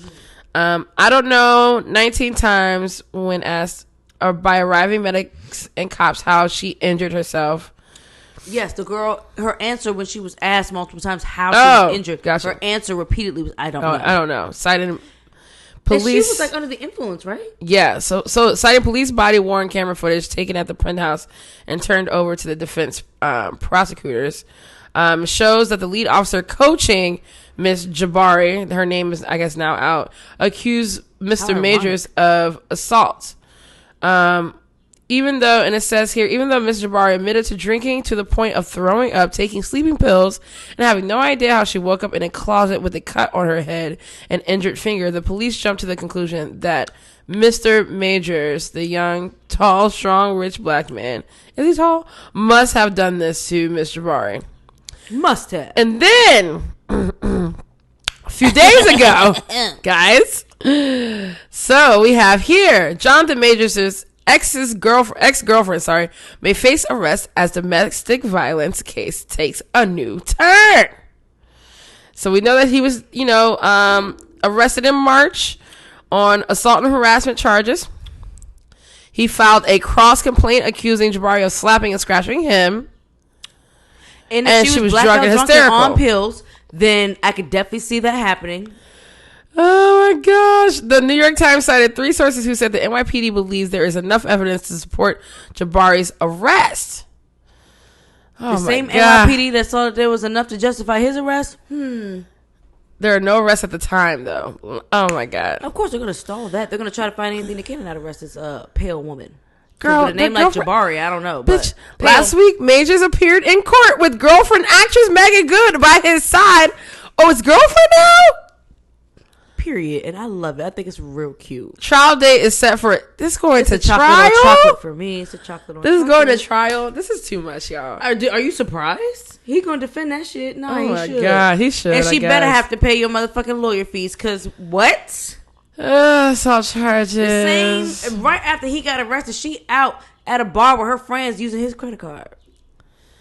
The bitch got a problem. The bitch got a substance abuse problem. Yeah. It sounds like you taking pills and drinking and getting blackout, waking up with cuts on your head, and you don't know how you got to places. Do you know how many people combine pills and alcohol and have zero control at that point over what they do, what they say? They have no recollection of it a lot of the times. Yeah. Like, and y'all are sitting here trying to literally ruin a man's life and career based off a blackout bitch fucking not even knowing what the fuck happened to her. So we're trying to take this shit as actual like law. Like, no. And I, for one, I'm going to go on record and say me and Capri knew it. Yeah, we knew it. Kind of did. We knew it. Okay, so then. Oh man. Okay, 3 months ago, firmly appointed. Okay. Now, then you got right. We got that. That's an article. The mess. 2 days ago, Los Angeles Times. Jonathan Majors accused of abusing 2 former romantic partners. Oh God. The LA Times would have this information first. New report accuses embattled actor Jonathan Majors of abusing 2 other former romantic partners, as well as being aggressive toward crew members on film sets, and drama school classmates. The resurfaced allegations arrive as Majors braces for criminal trial in New York City, where he faces misdemeanor assault. Blah, blah, blah, blah. On Thursday, Rolling Stone published a report with a new set of allegations that span the last decade, citing interviews with more than 40 individuals who were close to or familiar with Majors at Yale University Drama School on film productions, and while he was dating several other women. All of these sources were granted anonymity, of course, by Rolling Stone as they expressed fear of career repercussions, which is why they supposedly probably didn't talk before, and personal retribution for Majors and his team. Among the most serious allegations against Majors' report are claims that the Creed 3 actor was physically and emotionally abusive one of his previous girlfriends and emotionally abusive with another. Emotionally abusive. The specific allegations relied on interviews with 9 sources, according to the Rolling Stone. Supposedly, one of the sources said really extremely abused physically and mentally, and that things had allegedly led to him strangling her. He had emotional torture, and both the sources, Majors would begin relationships by being romantic and gradually becoming more volatile and controlling. Here's my thing. It could very well be possible that he starts out very romantic, a little more docile, on the sweeter side, and perhaps he does tend to become a bit more manipulative, maybe controlling, maybe jealous, maybe, who knows? I don't know this nigga personally, right? And I hate to ask this question because it definitely gets asked too much by the wrong type of people. Why y'all wait till right now? Like, you wouldn't have had no career repercussions. Why did y'all if you were dealing with Why him y'all in college. waiting? If you were dealing with him in college and reported him, there's no career repercussions that are gonna harm you at that point because you don't have a fucking career to tank. Y'all didn't care. He didn't have a career to leverage. The real reason is y'all did not care at the time. It wasn't your business because it wasn't you, and you did nothing about it. Right. You passively stood by and was like, "Oh God, yeah, that nigga," and talked your shit in private. Maybe you threw out some fucking cryptic sub shit on Twitter, but that does not a ally make. Okay, Literally. That, like, now you want to pile on because he's going to be in court, and now you want to pile on because you want to try to add to these negative notches towards his character so that he has issues as it pertains to defending himself in court. And I just don't. It feels icky to me. It just feels. And I don't jump to abusive people's defense. Like, that's not a thing you'll ever really hear from me. This particular thing for me feels icky. Yeah. It just don't. I don't know.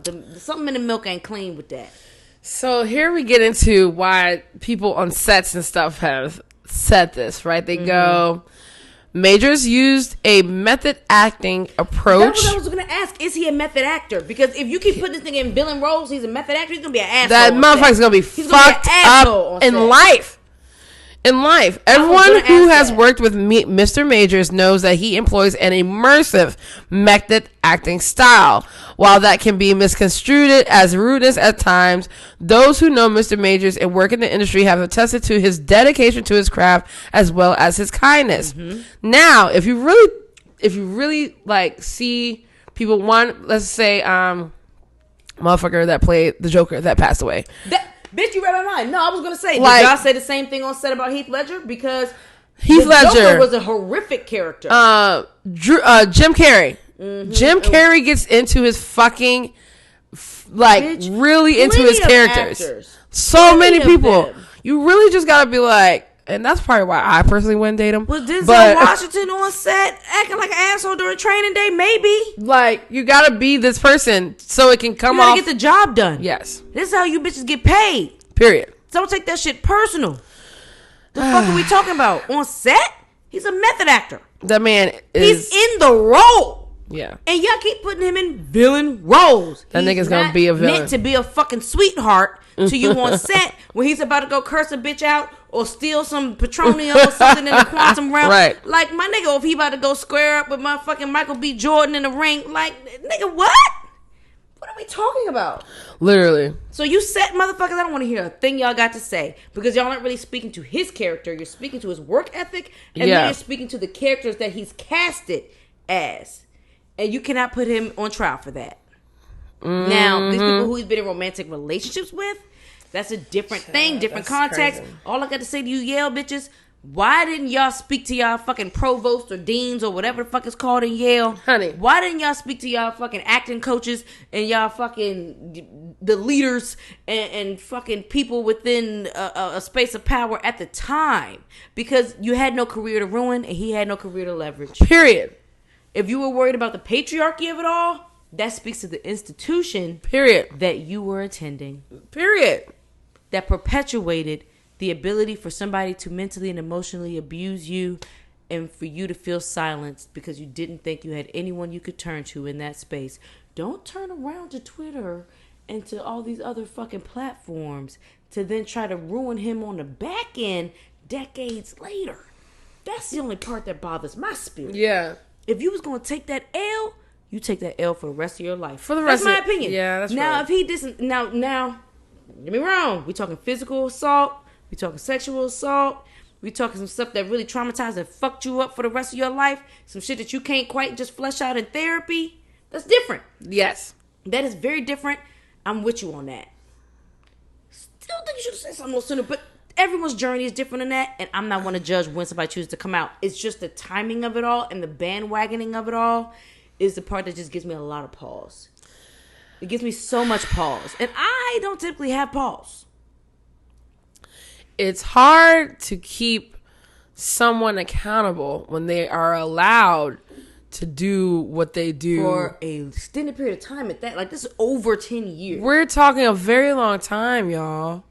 And I just think, yeah, the method acting thing, like, there's nothing we can do about that. That was the first thought that came to my head when you said set staff. Yeah. I'm like, well, is he a method? Like, what's his acting approach? Yeah. Because if he's a method actor, it would make sense that he'd be a fucking jerk on set. Oh, just crazy. Like, fucking nut job. Look Yo, at the roles he picks.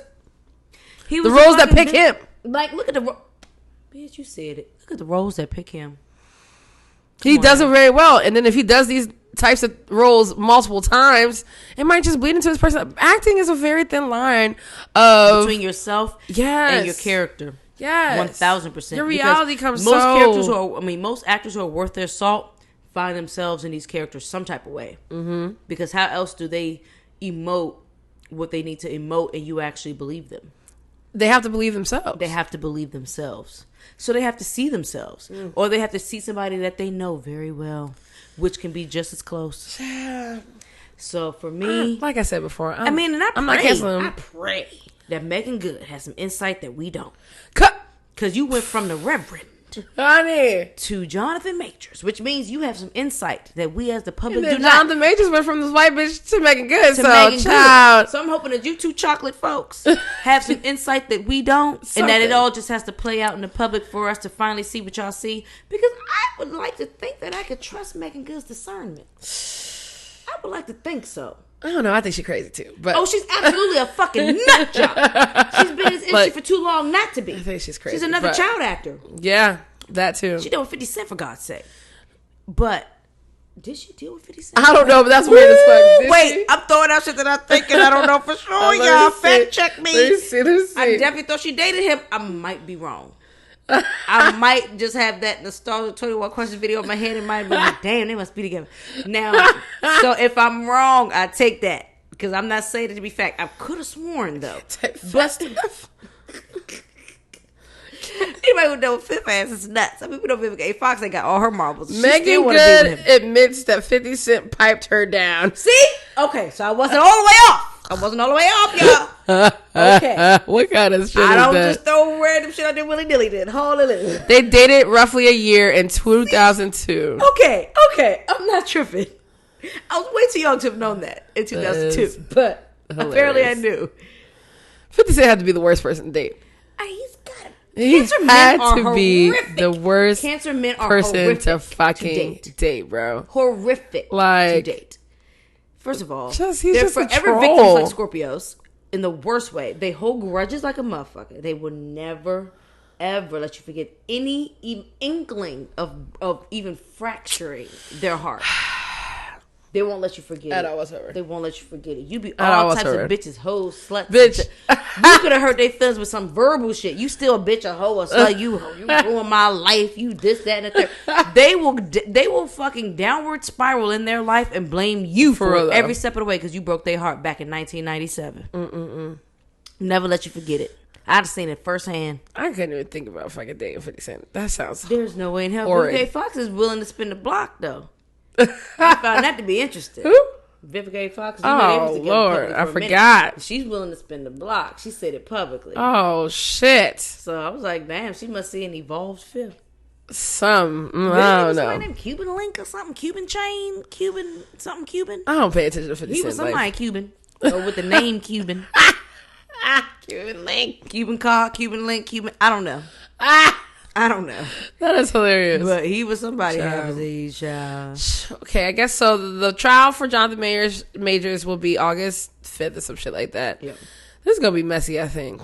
Messy It as fuck. feels very messy. It feels like It's about to be. he's going to have to like, defend his acting style, you know. And Right. Now he's going to have people speaking to the way he acts, like Right. his methods for acting.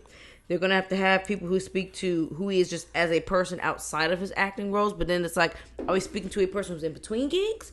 Are we speaking to a person who's in the midst of a gig? Or like, it's too nuanced for me. yeah. Too nuanced for me. A little legit. It's about to be on some Amber Heard fucking Jonathan Depp shit. Like, Jonathan Depp. Johnny Depp. Yeah. I nigga Jonathan Depp. Oh, Johnny. That shit was crazy, too. Johnny boy. Yeah. That shit was crazy as fuck. Sheets and shit. They were stupid.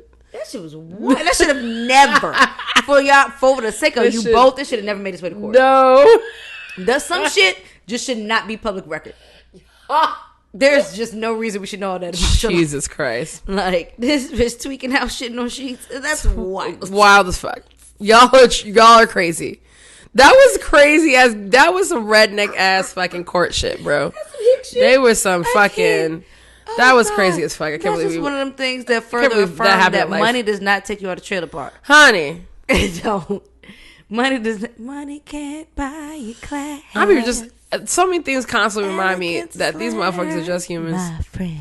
Y'all just humans with more Just- money. Like, We're all just humans. just what the Some fuck? of us just have more money than others. That's it. More reach than others. That's it. More resources than Ain't others. nothing better about your But ass. ain't Y'all nothing crazy fucking as fuck. better than like shitting on sheets. Come on now. Come on. Fuck is we talking about? What are we doing? Girl, you wanna get your ass out this house? Get your shitty ass out this house. Get your shitty ass about this house. Bitch, the fuck is you? Nobody's supposed to be here. Get out. Face ass. Crazy I can't. shit. Oh God. I'm wishing all the best to all parties involved. Yes, me too. My God. If anybody was actually abused in this, may you get what you need I to hope move you get forward. healing and things that you need. Yes, may you get all that you move need forward. to move forward. Yeah. Because we all have our own healing to do dealing with this Yeah. fucking Supreme Court. Oh my God. When I Oh my God. Oh my God. They. The Supreme Court is full of a bunch of Republican racists, prejudice, hateful, disgusting, erectile dysfunctioned, flaky faced, pale skinned. I hate myself and I hate you too. I hate the world because my dick don't get up. And my marriage is a fluke. And my kids think I'm trifling. Yet I am privileged ass people. That was a mouthful, but that's how I feel. They hate us, y'all. They hate us, and by us, I mean anybody black, queer, with a vagina. It's white supremacy and all of those things. There is a very desperate attempt at the white supremacists of the world, White and Christian to further enforce white supremacy. But the thing about it is, all these devout Christian individuals that operate in these spaces and try to lean on the church to implement all this hateful shit, it really has nothing to do with church. It has to do with money at the end of the day. It has to do with power. It has to do with prestige. It has to do with influence over how things should be. Yep. It don't even have nothing to do with God. It has nothing to do with... And religion is nothing but an organization of like-minded individuals that all agree to a particular doctrine. That's all that is. That's nothing to do with spirituality. It has nothing to do with relationship with God. None of that. And so all of this that's happening simply reflects it has nothing to do with godliness whatsoever. They don't know what it is to have a relationship with God in real life. These are not people who are actually in tune and in touch with their relationship with God. These aren't godly people. Because these are people who feel as though they are God. And not in the way that we are all an extension of God, as we are all a drop in the ocean. Like they have the power. They have the power. They think they are an extension of the Creator. And that they have a right to judge upon, manipulate, and control the way that things go based on what serves them. Period. Not what serves God, because what serves God serves the higher good. Right. What serves God serves the most people. They don't give a fuck about the most people. They give a fuck about perpetuating, serving the fucking 1% of people that have managed to hold on to a certain amount of power, leverage, influence, and prestige from a time where, of course, I wasn't even thought of. My mother wasn't thought of. My grandmother wasn't even thought of at that time. Like, this shit has been perpetuated for centuries. And so, I mean, we already know about Roe v. Wade being overturned. Now it is legal, and I had an interesting conversation with my wife about this today. Now it is legal for businesses to discriminate against LGBTQ plus community. Mm-hmm. So they can openly put up signs, we don't serve the gays. They can refuse to serve you or whatever if they know that you're of, whatever they believe you to be, and they feel like it doesn't align with what they, as an establishment, want to serve. Now they can do that. Fuck them student loan forgivenesses, because they said that plan was unconstitutional because it wasn't approved by Congress. So we go back to that shit in October. Fuck you very much. And yeah, they just fucking hate us, y'all. They fucking hate us. You already brought up affirmative action. Bitch, I forgot about that. Fucking affirmative action. Now, here's the funny thing about the affirmative action piece. So they overturned affirmative action being able to be utilized in colleges and universities. They can still use that shit for the military. Yeah. They can still use that shit in the workforce. Yep. Because they want you blackies to work for them. And die for them. They want you to work for them. They want you to put your body on the line. They want you to die for this country. They don't want you to reap any benefits of living in this country. None of the benefits. All the spoils. None of the benefits. That is what the Supreme Court is doing today. They fucking hate us. Now, Ross said, in regards to being able to legally discriminate against gays, she said, well, fuck it. Let me know openly so I know where to not spend my money. Because more people are for us than against us at the end of the day. And I'd rather know where to not patronize, because y'all were forced to be silent and grin in the corner and really, scowl in the corner but grin in my face. Now you have to tell me you hate me. Yeah. Or you don't have to, but if you choose to, fuck it.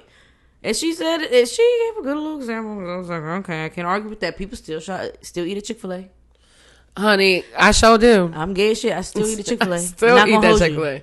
Until my wife opens her business, there's nowhere else for me to get a good chicken sandwich. Sorry. I'm telling you. Consistently, at least. Consistently.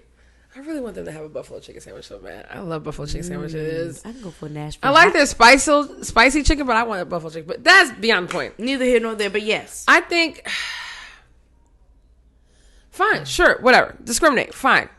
You're going to find that you're losing money, but whatever. 1,000%. You know how many people are queer out here? Like, whether they say it or not. But then also fine, cool. Then you know what? You openly support Trump. You openly support these. Don't come here. Right. Like now, I also get to do the opposite side. And that was what she said too. On the reverse end, now I know that you're a bigot. I can actively not patronize you and let you know why I'm not patronizing you in my space, and you can't say shit about it. Yeah. So when she broke that part down, I was like, okay, I guess. Like I have. She's like, y'all giving too much power to the Supreme Court. Like, nigga, they putting policy in place, but I guess literally. And then no, it's really fucking crazy. Like they're putting policy in place. It's literally a little different. Policy in motherfucking place. Had a friend named Joe, also in New Orleans. Beautiful gay man who works at the bakery bar, and they just put these up on his windows. Let me see if he has it. Yep. Since Supreme Court has ruled that businesses can discriminate, no sales to Trump supporters. Mm-hmm. We only sell to churches that fly a pride flag. Period.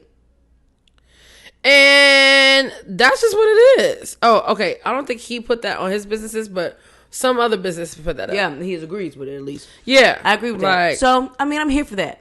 I can't complain about that. It's got to go all different ways. But this student loan shit, I'm livid. My body is hot. It just makes... My blood is boiling. Forgive these loans. Bro, just forget the loans. What are we saying? The money's fake anyways. Just turn all the money's zeros. Fucking fake. Turn all the zeros It's all numbers in a computer system. Turn that shit to zero and start us fresh. Just start at zero. Everybody's always feel like I really don't think that's going to crash anything. I'm sorry. I don't. No, they want us to think that, but no. It's a fair counterbalance. You're gonna overturn affirmative action in schools? Okay, fine. Fucking forgive these student loans. Literally. My nigga, forgive the student loan. Forgive them. Forgive us for not being educated on the shit that we were signing in the first fucking place. Forgive yourselves for predatorily signing up teenagers for loans they don't understand in the first fucking place. Listen. Because the FAFSA office, trash. In every school. Trash. In general. This is a national issue. Child. What are we really talking about? Hate you, motherfuckers. But what are we really talking about? What are we really talking about? Who was I talking to? I was talking to somebody last night. It makes me so upset. They went to GW or something, and like it's just the hundreds of grands for me for school. Like, what hundreds to get of an grand education? Hidden fees so and then shit. have to go and not work in my field because none of y'all motherfuckers gonna take it You anyways. know how creative I had to get with my degree in this field? Like, I went to school for PR. I'm nobody's publicist. I have to, but I could be my own. Yeah. That's just so, crazy. I mean, granted, I don't have to hire someone. I have the understanding. I could make content and collateral. I mean, I could have went to YouTube University for that shit. Listen, it makes no fucking sense, bro. But no, I had no idea. So my biggest fear right now is that, since Trump, we as a country has kind of been just setting this stage for the worst of the worst to come and bring us back 300 years. Like, for real. I feel like as the days go by, I'm afraid for my life. I literally do not know what's going to happen. I'm afraid for my life. My conversations with my wife, I'm scared for elections when next are year. we going to start pursuing living outside of the country for at least half the year? Because I personally, I have no commitment to being here in this country full time. I have no desire to be in this country full time. I understand that our families are not going to pick up and migrate out the country, so whatever, we got to be here for certain periods of time. But this America is not it. Granted, there's a lot of pros to being in this country, but there's so many cons. So many cons. And there's so many significant pros to being in other places that outweigh the pros here for me. That it's just like, exhausted. Exhausted. This country breeds bitches like the I hate plus size women bitches. Just breeds. The I believe the world is predatory bitches. Just America with 3 Ks breeds that. Yes. And breeds that mentality. And it's so misaligned with my own personal beliefs, my own personal feelings, my own personal way of walking through life, that I just can't see myself without there being major shifts in the zeitgeist. Raising my kids here all the time. Like, man. I just can't. I can't. Yeah.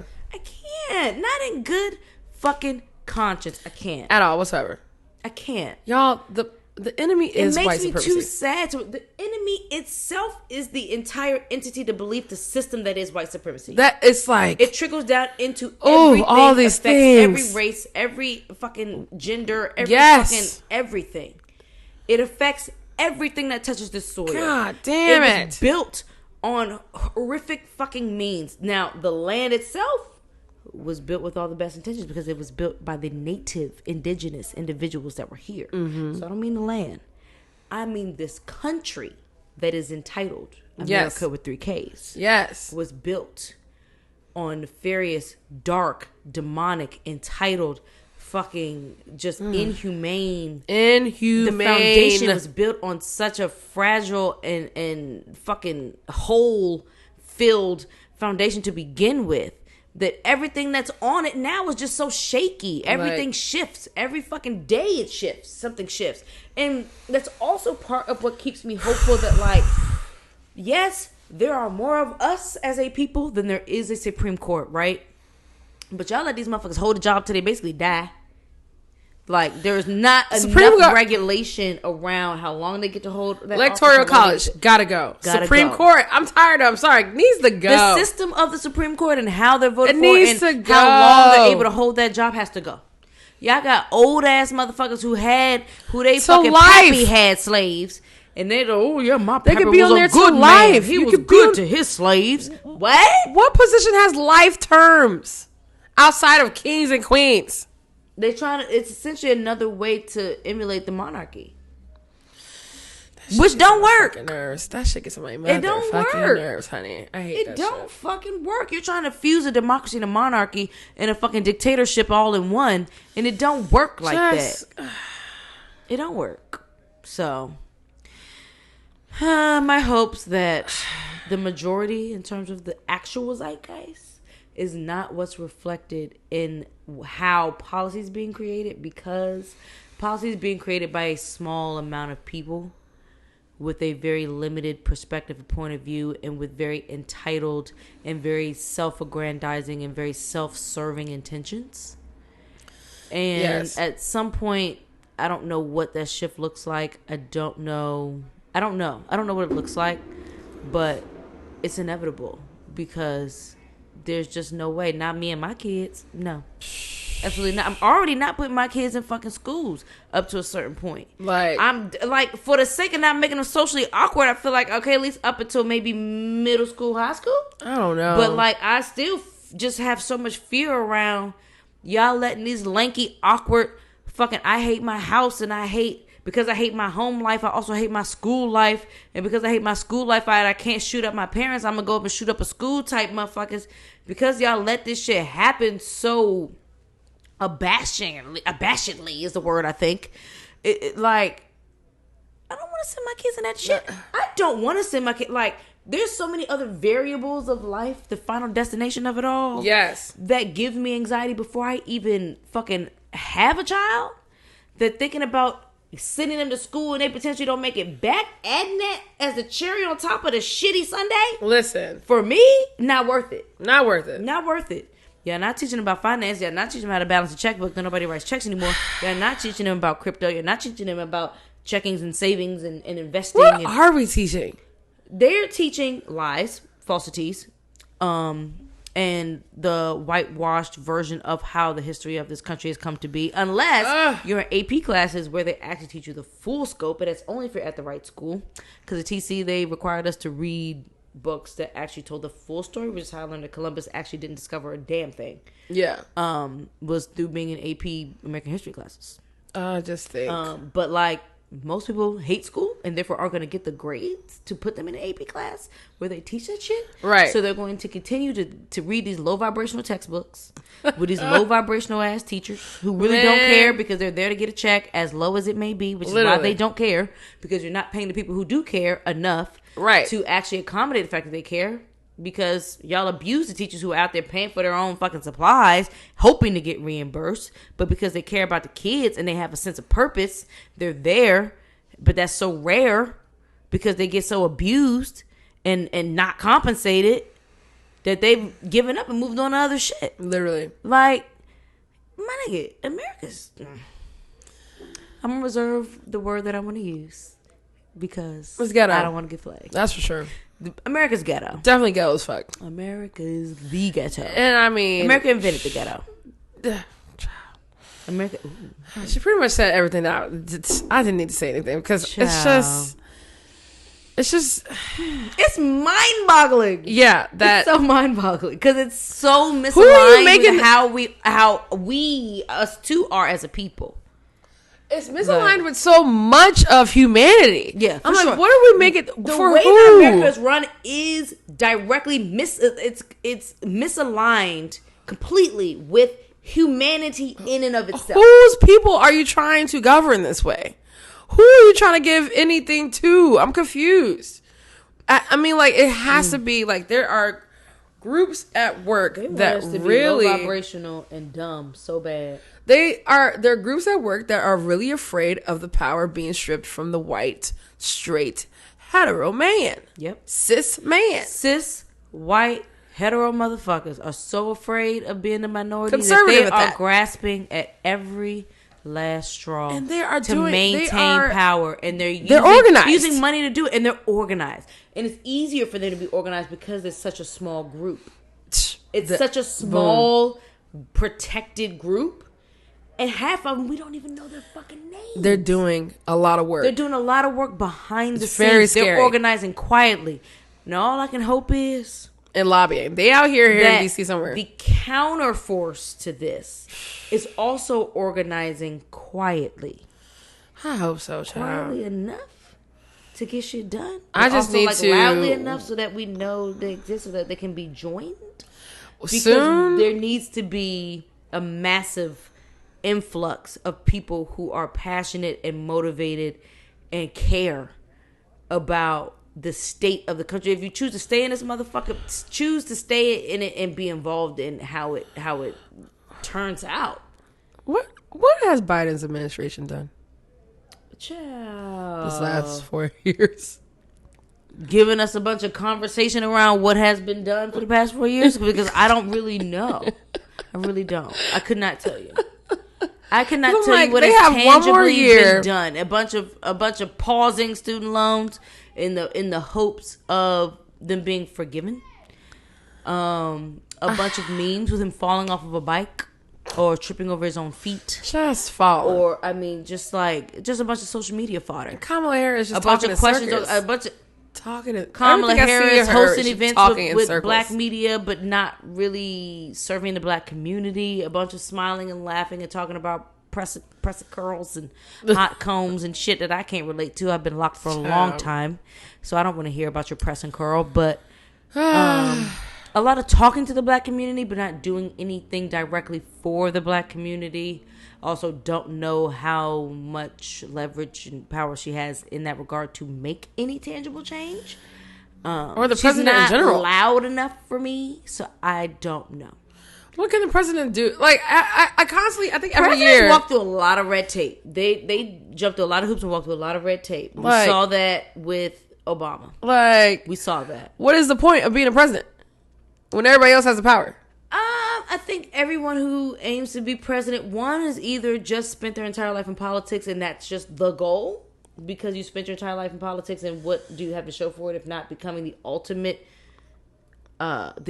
figurehead for the country, which is president. But at the end of the day, the president really is just a fucking figurehead. Because they don't have the final say on anything. It all comes down to Congress. It all comes down to the Supreme Court. I'm going to need to add this checks and balances shit really works against the president a lot of times. Now, kind of worked in favor for us when we're dealing with complete certifiable morons like Donald Trump, but who would have made McDonald's doesn't work in favor with us. The national fucking restaurant of the country if he could. Like it doesn't work in favor need to be checked and balanced if they are also reflected in the bodies of power. Correct. That's why voting matters, though. And because that's one thing that's great is while a president can appoint a Supreme Court officer, a president cannot vote for the people in Congress. Right. Like they can vote, but their vote does not outweigh our votes as a people. And those are the harder ones, and America knows this, that those are the harder ones to keep up with and keep into, because every 2 years the conversation doesn't make any sense. The conversation doesn't make sense. People's attention spans are super short. So short. The conversations around primaries that happen every 2 years is not nearly as publicized and as talked about, right? And as featured on the media as the presidential elections are. So that also keeps people uninformed. We just had one, didn't we? I guess we'll here in DC. We don't really have to. We don't vote for anyway, but they just did one, didn't they? They probably did, bitch. Look, I'm among the uninformed. Child, I am uninformed. Now that I'm registered in Maryland officially, I am going to start being more informed about what's happening on a local level. I am blessed to be in PG County, Maryland, where thankfully, like, our like political officials are on the milder side. They're not of the MAGAs of the world. Right. I thank God for that every day, because then I have to move the fuck out of Maryland. Not playing them games. Right. When I was finally of legal age to vote in Virginia, I was definitely voting because I have an opinion. Oh. And we vote for Congress when we vote for president. Fabulous. Good to know. God, that's this year? Next year. Next year, 2024. Yeah, Okay, yeah. 4 years. So next year's the next Congress voting. Do we also vote for our House of Representatives too? No, is it House of Representatives that's the following 2 years? That's a good question. Ooh, let's get educated, y'all. Let's see. When is the next vote for House? They're also next November. Okay. And then they are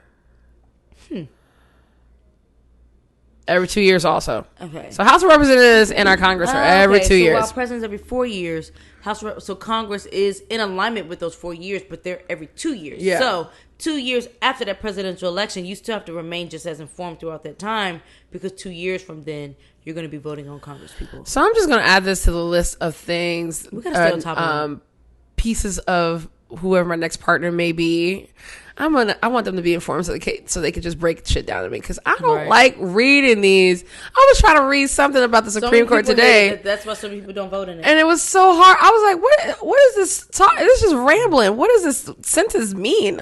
I don't know. I don't get it. And the thing is, they'll purposely talk us in circles to exhaust us. Oh my God. To exhaust us. And so I need somebody that likes to read and keep up with that to keep me informed, so I can help keep y'all informed. Damn, y'all gotta be a chef. Y'all gotta be politically informed. y'all gotta be sexually open, maybe a little bit fluid. There's a lot of requirements for this unicorn of an individual.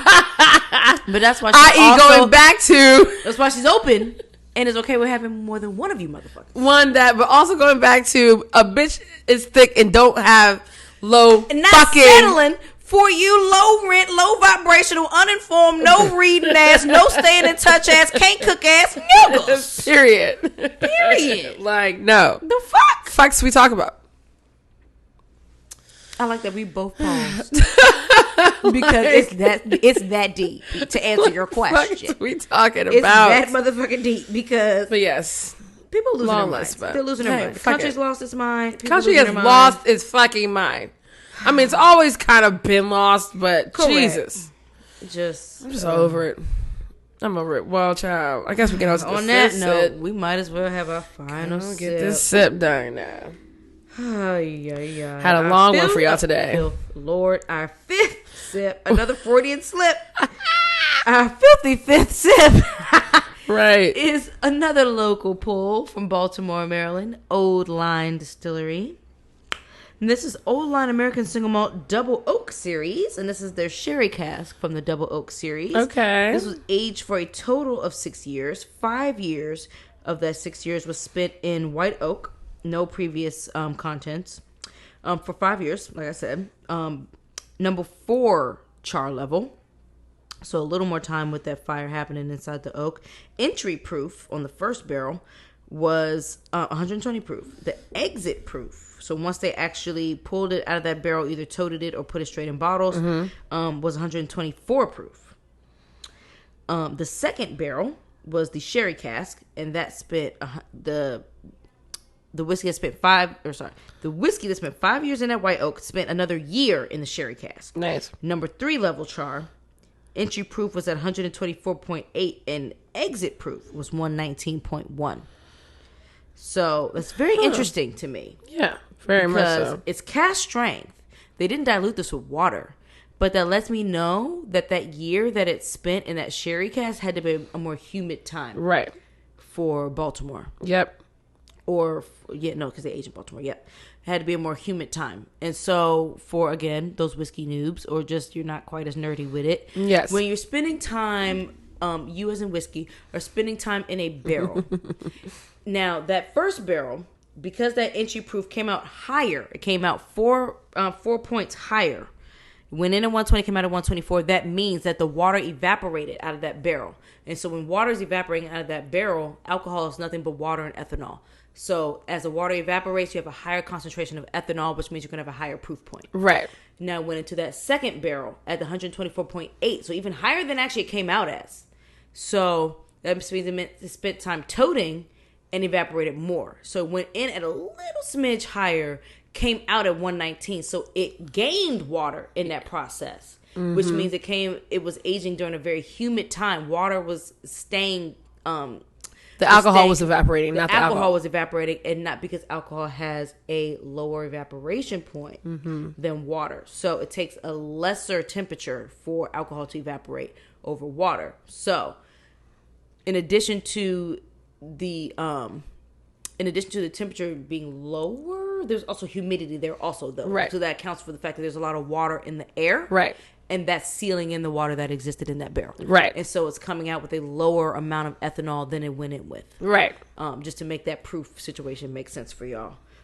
So cool. That is very interesting. Very much so. The mash bill is premium 2-row malt and deep roast malt. Okay. All right, okay. O-Line is available at sealbox.com and on the Sealbox app. Love it. Another one that's giving a lot of fruit. This one was aged in, was it PX Sherry Cask? I think it said Oloroso on here. Is it? Did I put Oloroso? Oh, it says Olo. That was for the first one. Oh, yeah. I said Olo. Yep, so then it's Olo. Yep, Oloroso. Olo. I forgot I abbreviated it. So, yes, these are both actually a nice one to have side by side then. Yeah. 2 Oloroso Sherry Casks. One out of Virginia, one out of Baltimore. This is giving me red berries. For sure. And gummy style, like strawberry gummy. Raspberry gummy. Not raspberry. Strawberry gummy, maybe cherry gummy. For sure. Like a Haribo. Because it's like not overly concentrated, overly sweet, like one of those nasty gummies. No, it's nice. I'm thinking even like a vitamin gummy. Like, ooh. Wow, I can't kind of get past that. Maybe some orange oil.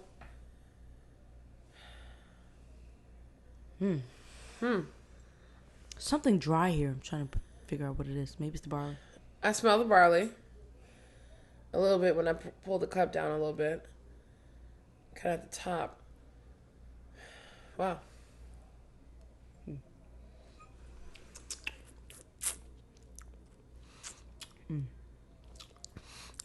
That fruit's there on the palate too. Fruit is A there. little bit of smoke. I was just about to say a little smokiness is there. Probably the least smoky of the bunch, maybe? I would say the least smoky of the bunch.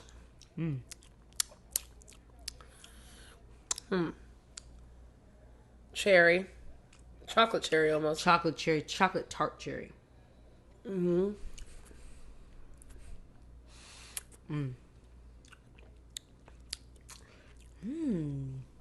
This is interesting.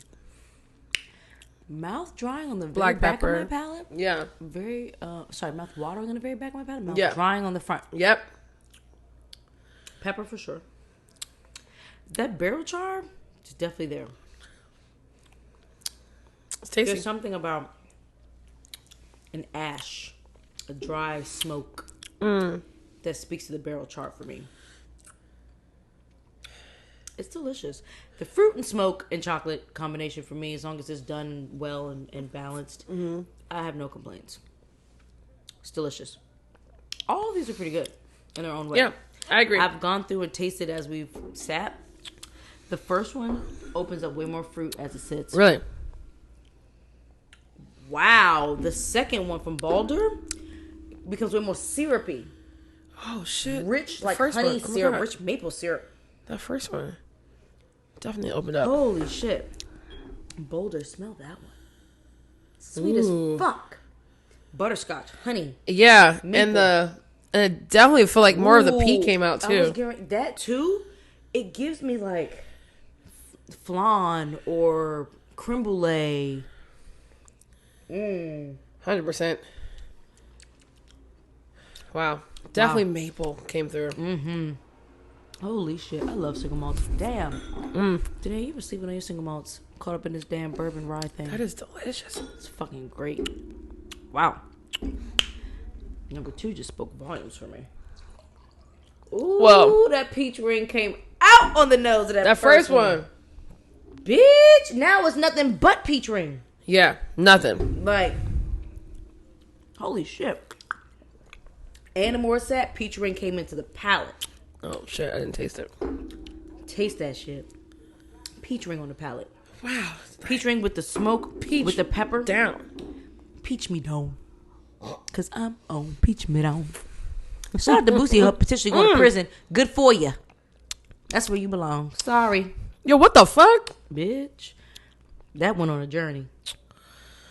That is nothing like what we This started goes to show with. what a little oxygen to do for you. That is nothing what we started with. That's crazy as hell. Night and day from what we started. Not night and day, but vastly different. Almost. Approaching. Night and day adjacent. Yeah. Our third one kind of got pineapple going on. Pineapple juice on the nose. Wow, yeah. Pineapple juice that was left on the counter. Very great. Fresh pineapple juice too. Like I think put it because through a of the peach. centrifuge and I sat it on the counter. Didn't let it get cold. It smells like that. Because that peach came out, that unexpectedly took a turn, so that's why I'm a toast with. That one makes me want to try like a single malt julep. Ooh, yes. The mint with that, with some simple syrup. Hell yeah. Play Hell off yeah. that peach, and I would let the pour sit. Yeah. Before I put. You have to. You have to let it sit. You have to. Wow. Really cool. Ooh, that gave me Really an fun, cool. idea. Wow. Well, I ain't really eating nowhere, y'all. Yeah, Different. me neither. I mean, I was at Tony and Joe's in Georgetown. Ain't nothing new. Ain't nothing special there. Ain't nothing special there. Ate at MX It's so DC good. for the first time. Service was slow as fuck. Yeah. Right next to the Hamilton. Where? MX DC. Oh, Right next to yeah. the Hamilton. Food was good. That's good. Food was good. They put a chili honey on like 3 different dishes, so they was giving lazy and trying to True. save a coin. But hey, we all have to deal with a pandemic. So I went to a French restaurant called Bistro du Jour before a concert. Great mussels.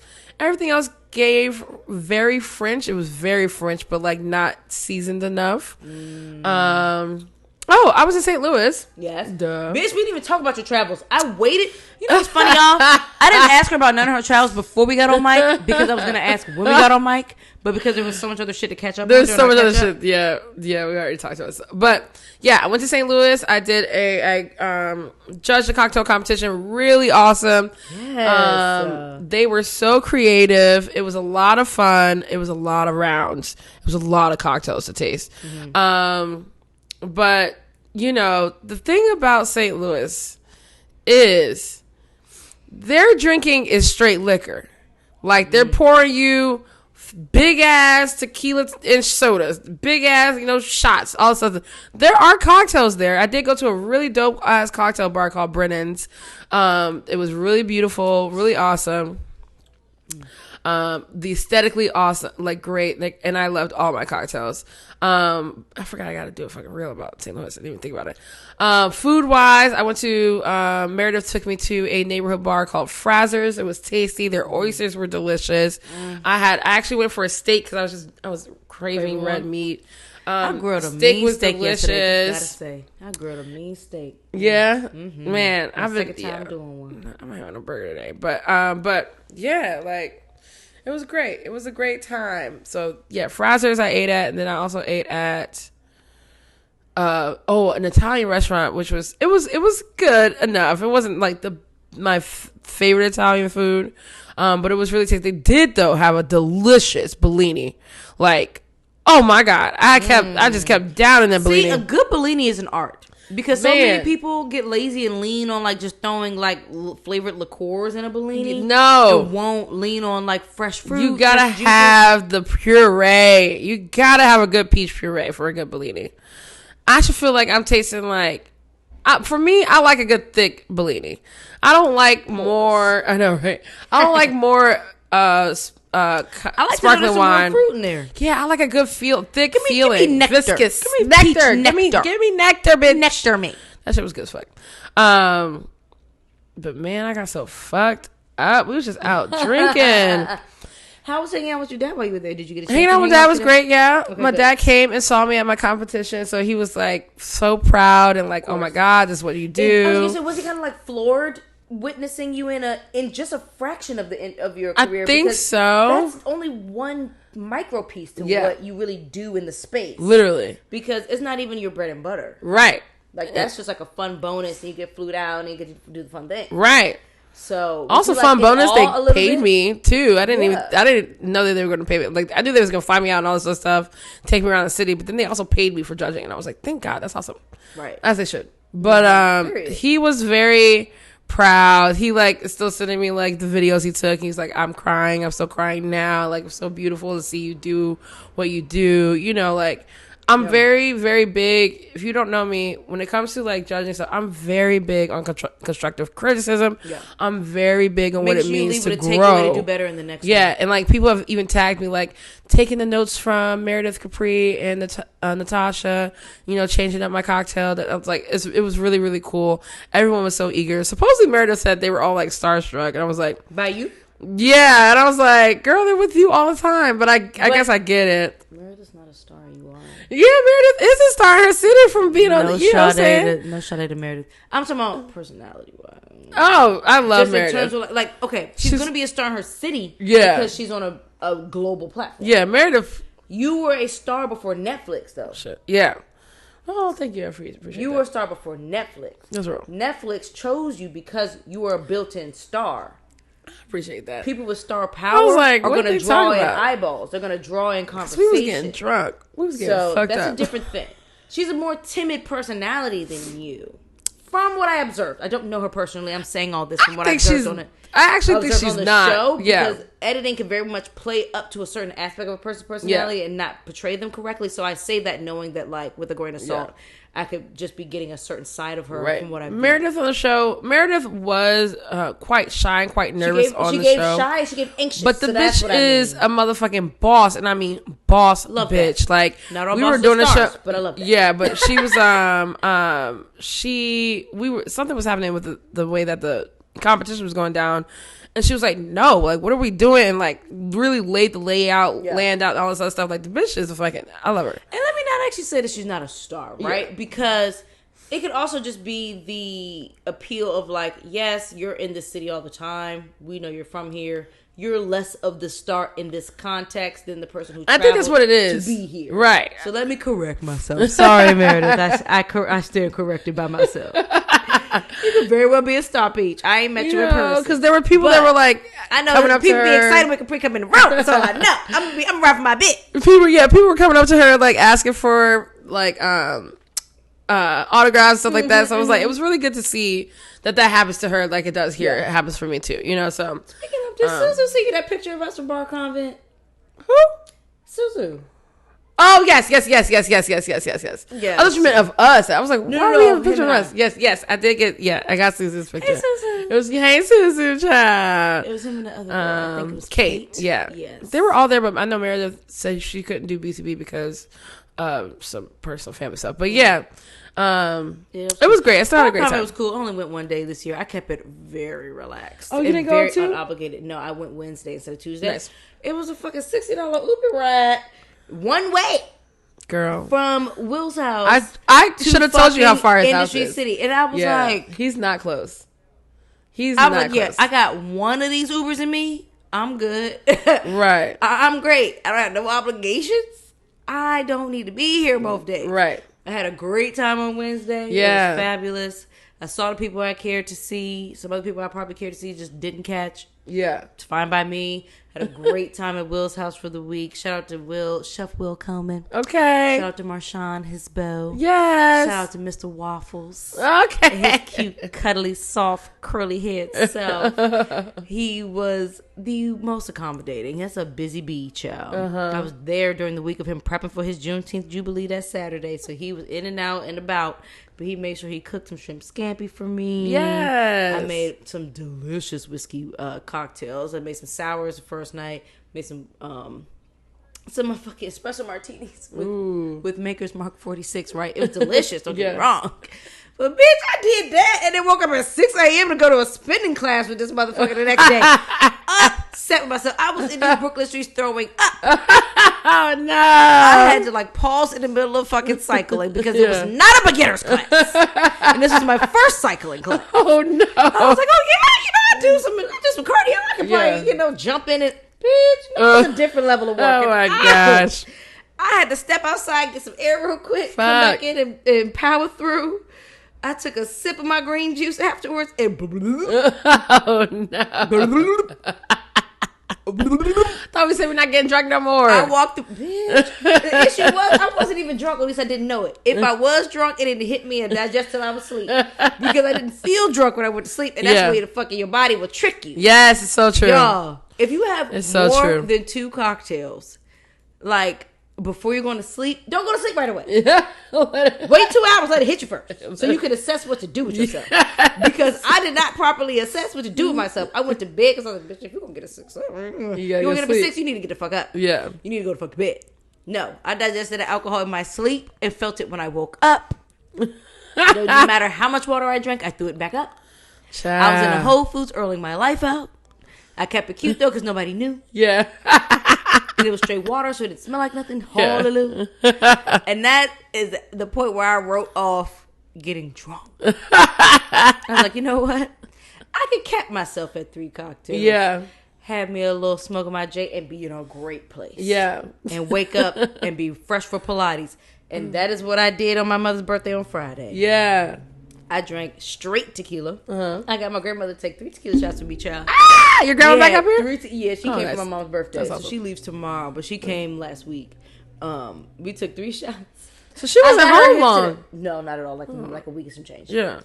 I got her hip to pineapple and tahini instead of salt and lime. Oh, yes. So she licked the tahini, took the shot, ate the pineapple. She was like, oh, this ain't bad. This is actually good. So I convinced her to do 3 with me. Oh, my gosh. I had a slow, diluted sip of a margarita at dinner. And then I had some fucking like sparkling rosé at the comedy show after. Yeah.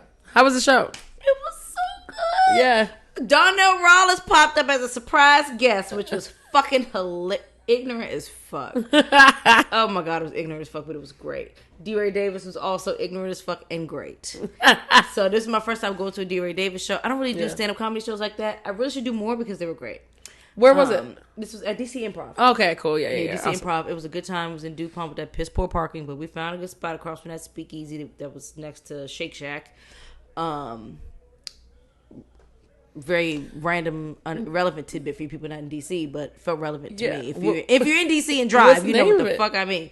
I can't remember the name of the speakeasy. I only remember that it's a speakeasy because it's existed since before SDK. And so it managed to survive past SDK because it still got the same wooden, like, unsuspecting wall. There's a door in the middle of it that you wouldn't see unless it's opened. And, like, I just remember it's across from Citibank and it's, like, next to Shake Shack.